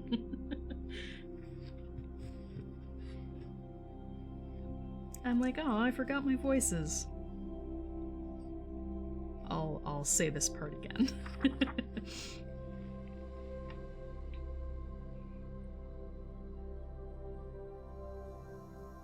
Okay, so he didn't talk about the kinslaying, nor the manner of the exile of the Noldor, and the oath of Feanor. Sorry, guys. Pressed a button without meaning to. King Thingol hearkened to the words of Angrod, and ere he went, he said to him, Thus shall you speak for me to those that sent you. In Heathlum, the Noldor have leave to dwell, and in the highlands of Dorthonion, and in the lands east of Doriath, that are empty and wild. But elsewhere there are many of my people, and I would not have them restrained of their freedom, still less ousted from their homes. Beware therefore how you princes of the west bear yourselves, for I am the Lord of Beleriand, and all who seek to dwell here shall hear my word. Into Doriath none shall come to abide, but only such as I call guests, or who seek me in great need. Now the lords of the Noldor held council in Mithrim, and thither came Angrod out of Doriath, bearing the message of King Thingol. Cold seemed its welcome to the Noldor, and the sons of Feanor were angered at the words. But Maedhros laughed, saying, A king is he that can hold his own, or else his title is vain. Thingol does but grant us lands where his power does not run. Indeed, Doriath alone would be his realm this day, but for the coming of the Noldor. Therefore, in Doriath let him reign, and be glad that he has the sons of Finwë for his neighbors, and not the orcs of Morgoth that we found. Elsewhere it shall go as seems good to us. But Caranthir, who loved not the sons of Finarfin, and was the harshest of the brothers and the most quick to anger, cried aloud, Yea, more! Let not the sons of Finarfin run hither and thither with their tails to this dark elf in his caves. Who made them our spokesman to deal with him? And though they be come indeed into Beleriand, let them not so swiftly forget that their father is a lord of the Noldor, though their mother be of other kin. Ooh, fighting words. Then Angrod was wrathful and went forth from the council. Maedhros indeed rebuked Caranthir, but the greater part of the Noldor, of both followings, hearing his words, were troubled in heart, fearing the fell spirit of the sons of Feanor, that it seemed would ever be like to burst forth in rash word or violence. But Maedhros restrained his brothers, and they departed from the council, and soon afterwards they left Mithrim and went eastward beyond Aros to the wide lands about the hill of Himring. That region was named thereafter the March of Maedhros, for northwards there was little defense of hill or river against assault from Angband. There Maedhros and his brothers kept watch, gathering all such people as would come to them, and they had few dealings with their kinsfolk westward, save at need. It is said indeed that Maedhros himself devised this plan to lessen the chances of strife, and because he was very willing that the chief peril of assault should fall upon himself. And he remained for his part in friendship with the houses of Fingolfin and Finarfin, and would come among them at times for common counsel. Yet he also was bound by the oath, though it slept now for a time. Now the people of Caranthir dwelt furthest east upon the upper waters of Gallion, about Lake Helivorn under Mount Rerir. Ooh, that's a tough one. There are 3 R's in that name. Rerir. And to the southward, and they climbed the heights of Eredluin and looked eastward in wonder, for wild and wide it seemed to them were the lands of Middle-earth. And thus it was that Caranthir's people came upon the dwarves, who, after the onslaught of Morgoth and the coming of the Noldor, had ceased their traffic into Beleriand. But though either people loved skill and were eager to learn, no great love was there between them, for the dwarves were secret and quick to resentment, and Caranthir was haughty, and scarce concealed his scorn for the unloveliness of the Naugrim, and his people followed their lord. Basically, Caranthir's a jerk. Caranthir is an asshole. Nevertheless, since both peoples feared and hated Morgoth, they made alliance, and had of it great profit. For the Naugrim learned many secrets of craft in those days, so that the smiths and masons of Nogrod and Belagost became renowned among their kin. And when the dwarves began again to journey into Beleriand, all the traffic of the dwarf mines passed first through the hands of Caranthir, and thus great riches came to him. And I'll pause there for a moment. Caranthir is an enterprising fellow, but he's also an asshole. So he takes full advantage coming across the dwarves, teaches them certain things about the craftsmanship that he himself had learned from his father and from the Valar over in Valinor. So Caranthir himself is also skilled, much like Curufin was skilled and very much like his father. But of the sons of Feanor, Caranthir is the haughtiest and quickest to anger. He's the jealous sort. So, doesn't go very well for him overall, but he does become very rich because he knows how to push an advantage when he has one.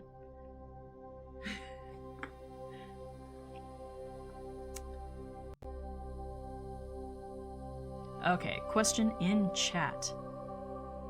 Where would the elves' light come from before the sun and moon? You mean the light that glows from within the elves? It comes from exposure to the two trees of Valinor. And if you're talking about where was the external light in like Middle Earth, it all came from the stars. The stars were the only source of light other than, fire, bonfires. But for the most part, the elves were perfectly happy dwelling amongst the stars. So, in Middle-earth, that's why the Sindar are called the Grey Elves, because they were left in the twilight, whereas the Noldor and the Vanyar and part of the Teleri Elves went over the seas into Valinor, where they had the light of the two trees, which was very bright. Very, very bright. So that's why the Sindar are called the Grey Elves, because they stayed in the twilight, where there was only starlight to guide them. So hopefully that answers your question. Alright, so Caranthir is a jerk, but he makes a lot of money by dealing with the dwarves. But I love the phrase that they use, though. Caranthir was haughty and scarce concealed his scorn for the unloveliness of the Naugrim. He's like, L. He just thought they were gross. He's like, oh, what are you? No thank you. He's a jerk. What a jerk. Let's move on. When 20 years of the sun had passed, Fingolfin, king of the Noldor, made a great feast, and it was held in the spring near to the pools of Ivrin, whence the swift river Narog rose. Pardon me. For there the lands were green and fair at the feet of the mountains of shadow that shielded them from the north. The joy of that feast was long remembered in later days of sorrow, and it was called Mereth Aderthad, the Feast of Reuniting. Thither came many of the chieftains and people of Fingolfin and Finrod, and the sons of Feanor, Maedhros, and Maglor, with warriors of the eastern march. And there came also great numbers of the Grey Elves, wanderers of the woods of Beleriand, and folk of the havens, with Círdan, their lord. There came even Green Elves from Ciriand, the land of seven rivers, far off under the walls of the Blue Mountains. But out of Doriath there came but two messengers, Mablung and Dairon, bearing greetings from the king. That's a lot. That's a lot of elves, and then Thingol's like, yeah, I'm only sending two. Think of that what you will, my fellow elves, but I'm only sending two. One of them being a minstrel, so have fun. Because Dairon is one of my favorite elves, and this is the only canonical meeting of Daeron and Maglor. That must have been one killer party. Because Daeron and Maglor are the two greatest bards ever in Elven history. And it would have been so fascinating to see the difference between the music of Valinor, Maglor's compositions, versus Daeron's compositions. Because the two kin were separated for quite some time. I would love to have been there. I want to be a fly in the smoke of that great feast. I'm like, I want to listen to the music. I want to dance and make merry with all the elves. So this is one of my favorite scenes. I love the thought of the Merathatarthad. So we've got elves from all over. Actually, this is a great opportunity for me to take out the map again, so let's do that. I'm going to show you guys where all of this happens really quickly.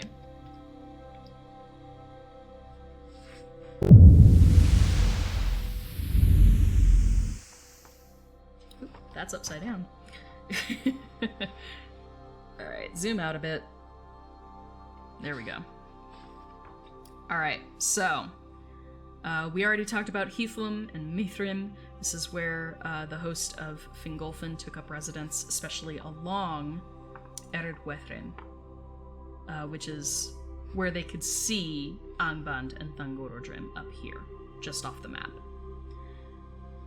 But when there is lingering resentment between the various hosts of the Noldor, Maedhros decides it's a good idea to depart. And he goes all the way across Ardgallen into the Lothlin area. Here in the map, I will zoom in a tad, you can see the March of Maedhros. So this area was the most vulnerable area to often get attacked by the forces of Morgoth. Because you can see just there aren't a lot of mountains here protecting this way into Beleriand. So Maedhros set his main dwelling in Himring, which is the tallest hill in the area, with a very clear view of Angband to the north. And Caranthir made his home up here at the source of the River Gallion. The River Gallion, if you remember, is this long winding river that goes all the way down through Osiriand. It's the big north-south river in the eastern portion of Beleriand. So Caranthir makes his realm near Mount Rerir. All of those soft R's. Rerir. And from this area, you get Lake Heliborn, and south of that is Belagost and Nogrod. Pardon my insufficient pronunciation here. So here is Nogrod and Belagost. These are the two main dwarven settlings in the Blue Mountains. Ered Luin, which is this mountain range here. So we've got the March of Maedhros, where at the very least Maedhros and Maglor tended to stay at Himring. That was mostly their dwelling. And then Caranthir stays over in this area here. And because that is sort of the area that the dwarves might do any trade through with the Noldor, with the Sons of Feanor specifically, he makes a lot of money here. Because that's, the dwarves would come up from this area and through here to get over to Himring. So, Caranthir's an enterprising guy, but still a jerk. So hopefully that gives a bit more context here as to where the Sons of Feanor are. But we're going to go way westward here, back over to the Hithlum area. So you can kind of see Doriath down in the corner here. But the Merith Adorthad happens at the pools of Ivrin, which is right here. And that is the tributary to the river Narog. So that's this river right here. And that Narog, it gets a couple different tributaries here, but eventually becomes a larger river and joins with Sirion. The river Sirion, which is the biggest river. So this here is Sirion. So Narog and Sirion join here. And then together they empty into the Bay of Valar. So the Havens, where Círdan lives, is over here. So emissaries came from Círdan up to Aethel Ivrin, but also the two elves from Doriath, Mablung and Dairon, came from Doriath over here. And you had a lot of various elves, including some all the way down in Osiriand, which again is the land of 7 rivers, because there are 6 rivers going east-west, and then Gellion goes north-south. So that's the 7th river. So even elves from Osiriand went all the way over to here. So this is one epic party. So that gives you guys a little bit of visual context. So really, the green elves from Osiriand did the most traveling here, because they had a long way to go to get from there all the way over to here. So there's a bit more geography for you. I know that these chapters get a bit more complicated because of all the geography, so we will reference the map pretty often.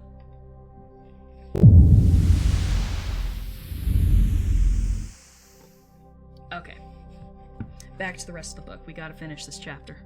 I think we're only a couple pages away, right? Yeah. Alright, so Caranthir is a jerk, but he makes a lot of money. Good for him. Moving on. When 20 years of the sun had passed... Oh no, we were already there.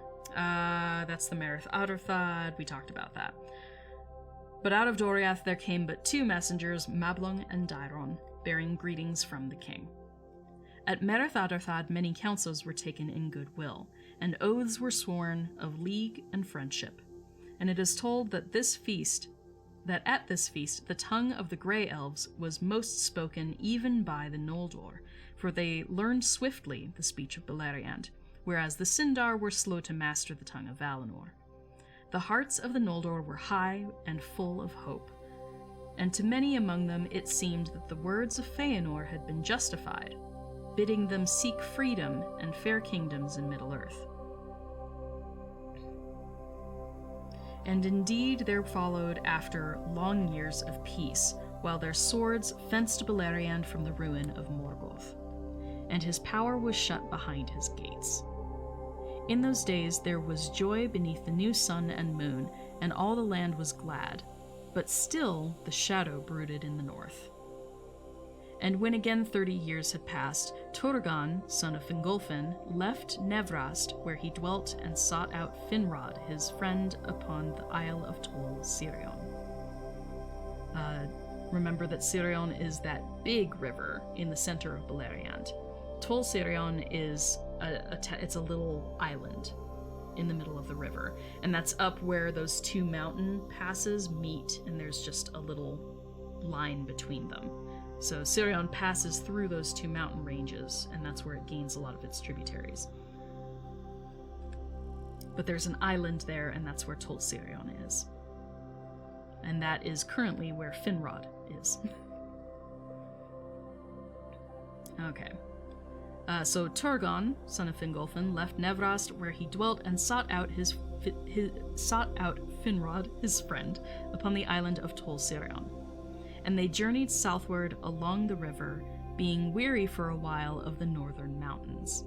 And as they journeyed, night came upon them beyond the mares of twilight, beside the waters of Sirion, and they slept upon the banks beneath the summer stars. But Ulmo, coming up the river, laid a deep sleep upon them in heavy dreams. And the trouble of the dreams remained after they awoke, but neither said aught to the other, for their memory was not clear, and each believed that Ulmo had sent a message to him alone. But unquiet was upon them ever after, and doubt of what should befall, and they wandered often alone in untrodden lands, seeking far and wide for places of hidden strength. For it seemed to each that he was bidden to prepare for a day of evil, and to establish a retreat, lest Morgoth should burst forth from Angband and overthrow the armies of the north. So both Finrod, Felagund, and Turgon, the names are similar, so you might get them mixed up. Turgon is a son of Fingolfin. Finrod is the eldest son of Finarfin. So these are cousins. So Turgon and Finrod are both given visions from Ulmo to find secret hidden places to make into strongholds. And we will follow them through the process of what they create from this. But there's Ulmo, intervening a little bit on behalf of the elves. Hello there, Gil-galad. Velkommen. Alright. So, they're looking for places to make strongholds. Now, on a time, Finrod and Galadriel, his sister, were the guests of Thingol, their kinsman in Doriath. Again, Thingol is their grand uncle. Then Finrod was filled with wonder at the strength and majesty of Menegroth, its treasuries and armories and its many pillared halls of stone, and it came into his heart that he would build wide halls behind ever-guarded gates in some deep and secret place beneath the hills. Therefore he opened his heart to Thingol, telling him of his dreams, and Thingol spoke to him of the deep gorge of the river Narog. Remember, the river Narog is, at the very top of it, is where we had the Merith Adurthad. So Thingol spoke to him of the deep gorge of the river Narog, and the caves under the high Faroth in its steep western shore. And when he departed, he gave him guides to lead him to that place, of which few yet knew. Thus Finrod came to the caverns of Narog, and began to establish there deep halls and armories after the fashion of the mansions of Menegroth, and that stronghold was called Nargothrond. And you will hear me mispronounce that very frequently as Nargothrond, but it should be Nargothrond. Emphasis on Goth. So, Nargothrond. In that labor, Finrod was aided by the dwarves of the Blue Mountains. The Blue Mountains are Ered Luin, just as a reminder. In that labor, Finrod was aided by the dwarves of the Blue Mountains, and they were rewarded well, for Finrod had brought more treasures out of Tirion than any other of the princes of the Noldor. And in that time was made for him the Nauglamir, the necklace of the dwarves, most renowned of their works in the elder days. It was a carcanet of gold, and set therein were gems uncounted from Valinor. But it had a power within it, so that it rested lightly on its wearer as a strand of flax. And whatsoever neck it clasped, it sat always with grace and loveliness. In my head, I view the Nauglamir as resembling the neck dresses that we see in ancient Egypt. So that's the visual that comes to my head when it comes to the Nauglamir. It rests with great loveliness, but it's made with tons of different sparkling jewels from Valinor. So beautiful, beautiful neck dress there.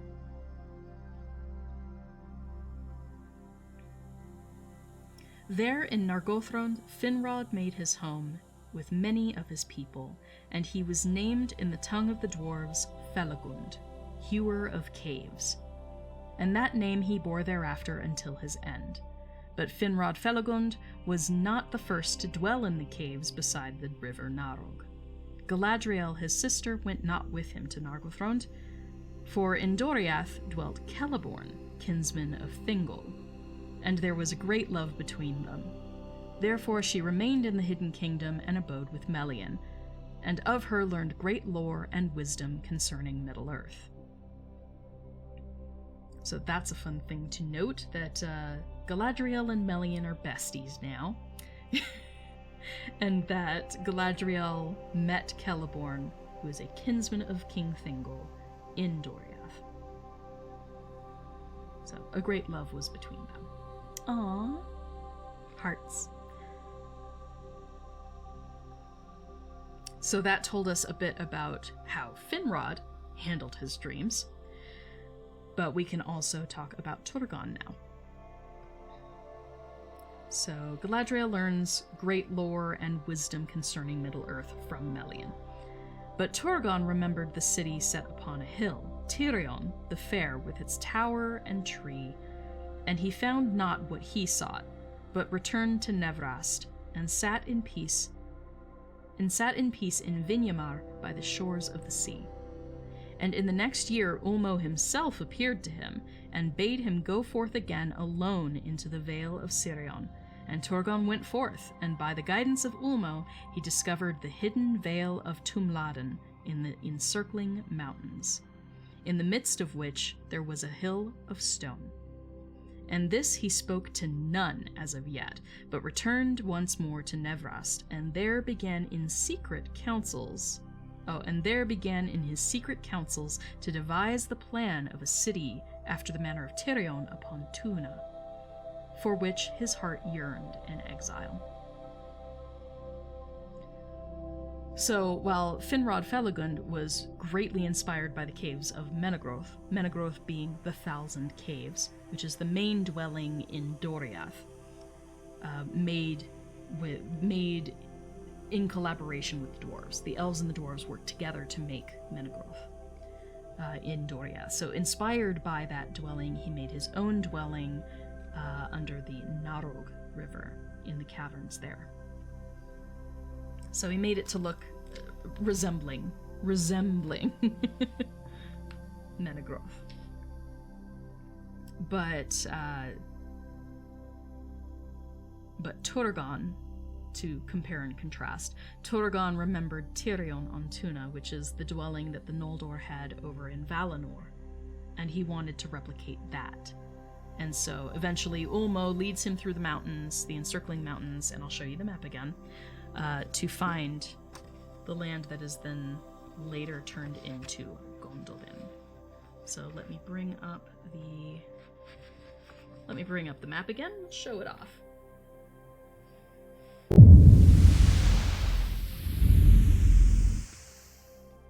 Okay, so here we are once again. Thank you to anybody who is sticking with me over on TikTok. I appreciate you guys. But if you would like to see the maps, please head over to my Twitch channel. It is twitch.tv/wizardwaykris. So, when we are talking about Menegroth is along the river Esgalduin, in Doriath. So Menegroth is cavernous underneath Doriath, but it's here, just so you know where we're talking about here. So the area that Thingol shared with Finrod Felagund ends up being here. This is the realm of Nargothrond. Nargothrond is the caverns under and across the river Oh my god, I'm always going to mess up these names. At the river Narog. It's Narog and Nargothrond. Even for me, I stumble over the names, guys. So, this is where Nargothrond is. And the area that Turgon went back to, because he couldn't find what he was looking for his own hidden realm, so he went back to Nevrast, which is this area here. So Turgon ruled this area in general for quite a long time, but he was given visions from Ulmo, likely in Vinyamar, which is this area right by the sea. And he was told to go back over to Tolsirion, which was that island that I was talking about in the middle of the river Sirion. And Sirion itself just means big river. It means like the great river in Elvish. So he was told to go along the pass of Sirion, and through there he was given a hidden way through the mountains into Tumladen, which is yoink here. So this is where eventually he creates the realm of Gondolin. But the entrance of this area, the entrance to this area is underground through a labyrinth of different passages. No problem. Thank you so much. Thank you, We Were Liars. I appreciate you being here. You can always catch the replay of the rest of the stream once it's up on Twitch after we finish. Shouldn't be too much longer now. I'm trying to keep it reasonable. There's been a lot of chat today, and a lot of map consultation. But have a good day, thank you! So this is where Gondolin eventually appears. But at the moment, he has gone yet again back to Nevrast, to Vinyamar, which is a watchtower at the peak here. And he's planning in secret. It is Turgon's best kept secret.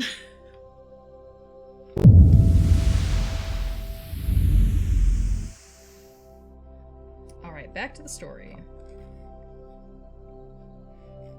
So he plans to fashion on this hill in the encircling mountains a place that is very like Tirion on Tuna, which was their dwelling back in Valinor.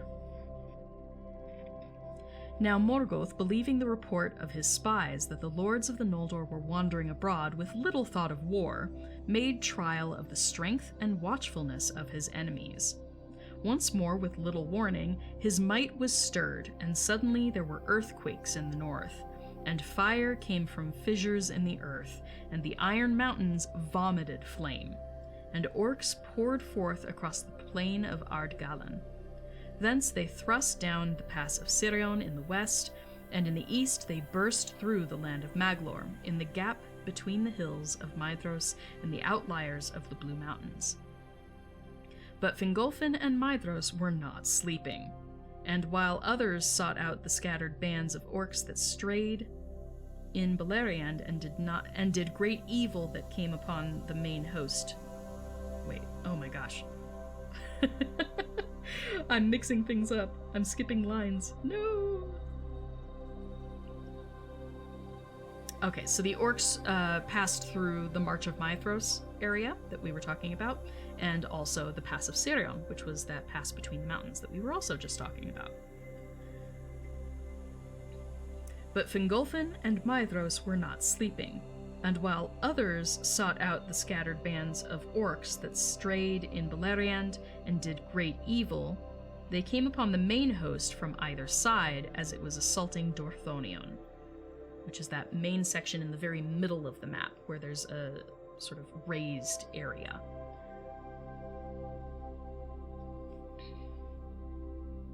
Okay, so they came upon the orcs from both sides to attack on two fronts. And they defeated the servants of Morgoth, and pursuing them across Ardgalan, destroyed them utterly, to the least and last, within sight of Angband's gates. That was the third great battle of the Wars of Beleriand, and it was named Daglor Aglareb, the Glorious Battle. Aglar means glory, and when you switch it to Aglareb, it makes glorious, the adjective. So that is the glorious battle, Dagor Aglareb. A victory it was, and yet a warning, and the princes took heed of it, and therefore drew closer their leaguer, and strengthened and ordered their watch, setting the siege of Agband, which lasted well nigh 400 years of the sun. For a long time after Dagor Aglareb, no servant of Morgoth would venture from his gates, for they feared the lords of the Noldor, and Fingolfin boasted that save by treason amongst themselves, Morgoth could never again burst from the leaguer of the Eldar, nor come upon them at unawares. Yet the Noldor could not capture Angband, nor could they regain the Silmarils.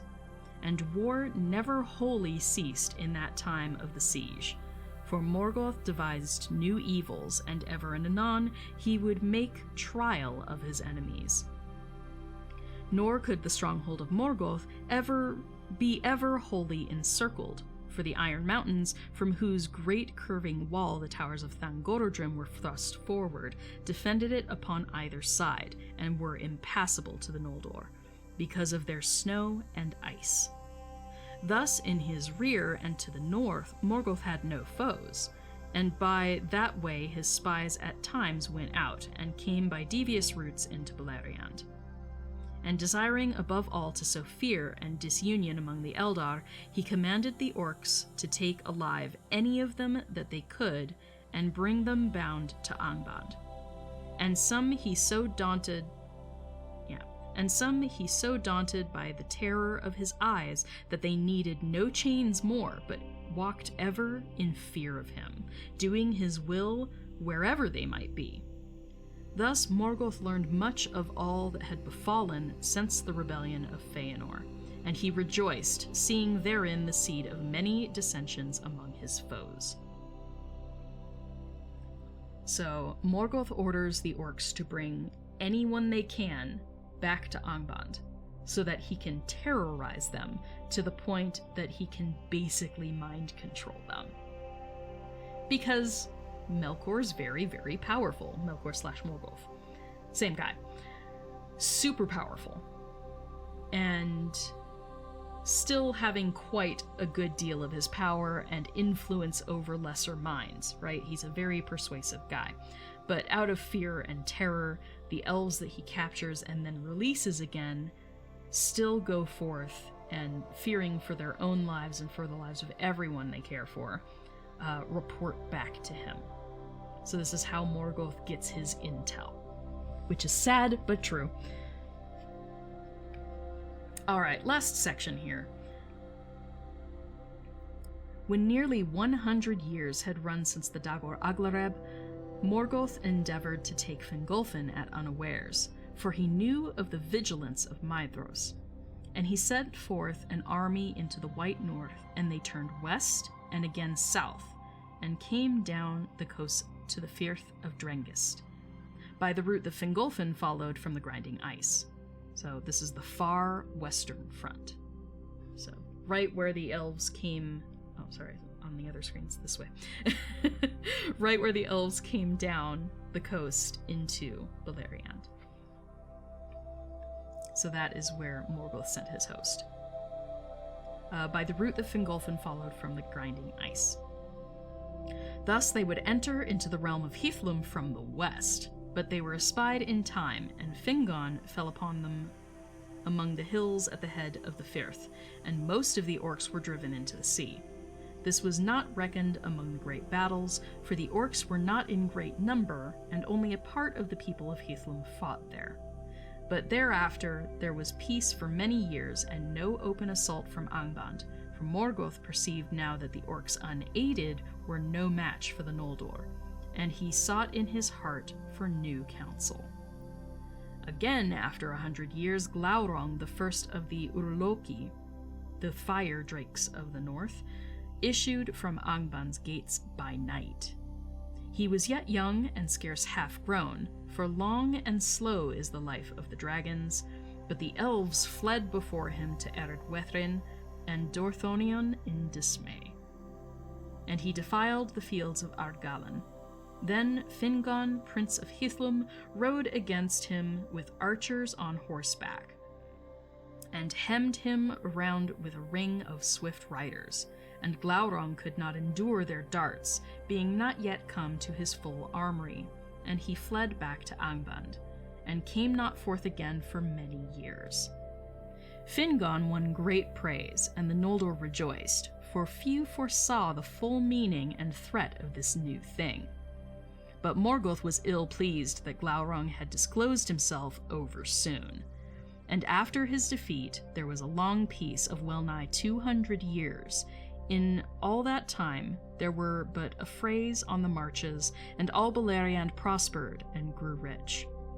Behind the guards of their armies in the north, the Noldor built their dwellings and their towers, and many fair things they made in those days, and poems and histories and books of lore. In many parts of the land, the Noldor and the Sindar became welded into one people, and spoke the same language. And spoke the same tongue. Same thing. Though this difference remained between them, that the Noldor had the greater power of mind and body, and were the mightier warriors and sages, and they built with stone, and loved the hill slopes and open lands. But the Sindar had the fairer voices, and were more skilled in music, save only Maglor son of Feanor. And they loved the woods and the riversides, and some of the grey elves still wandered far and wide without settled abode, and they sang as they went. Thus ends chapter 13. So, we have a hint of the difference between the Noldor and Sindar there, and I think Tolkien makes a conscious effort here to be like, the Noldor are the best, but like, here are still some nice things about the Sindar. He's trying very hard to not simply say the Noldor are just the far superior race here. Which is a pity. Once again, his colonialism is showing. But it's excused in Tolkien's narrative by the fact that the Noldor had spent so much time amongst the Valar, whereas the Sindar hadn't. But that doesn't mean that the Sindar are not wise, and that they are simpletons. They are still great beings. And they do say that the Sindar are the most skilled in music. And that is, in a roundabout way, a great thing to give them power in, because the entire world was created through song. So music is actually very highly valued amongst the peoples of Middle-earth. So the fact that the Sindar have more skill in music, the only exception being Maglor, because he's considered the second best bard in history, under Daeron. That they are given so much power over song means that they are given power over life in some ways. And you do see this later on with Daeron. Daeron's voice has great power and can be used to silence an entire forest, where it influences not just the flora but the fauna. It will make everything go dead silent. So there is power in song, which Tolkien doesn't really do the best job of explaining in the Silmarillion at this time. But song is no small thing. Like, oh, they're skilled in music, good for them. It's more powerful than they're given credit for here. So I wanted to at least end with that note, that Tolkien does have a bit of a problem placing people in this very strict hierarchy, but we do the Sindar a disservice to not explain the power of music in Tolkien's world. So I did want to let you guys know that, but that brings us to the end of our reading today. This was an extra long live stream due to all of the map gazing, because there are a lot of new areas to pay attention to in Beleriand, and the next chapter is, I believe, the realms of Beleriand. Let me look. Of Beleriand and its realms, yes, chapter 14. So that is going to be even worse with more map gazing, so we may keep chapter 14 solo. Let's see how long it is.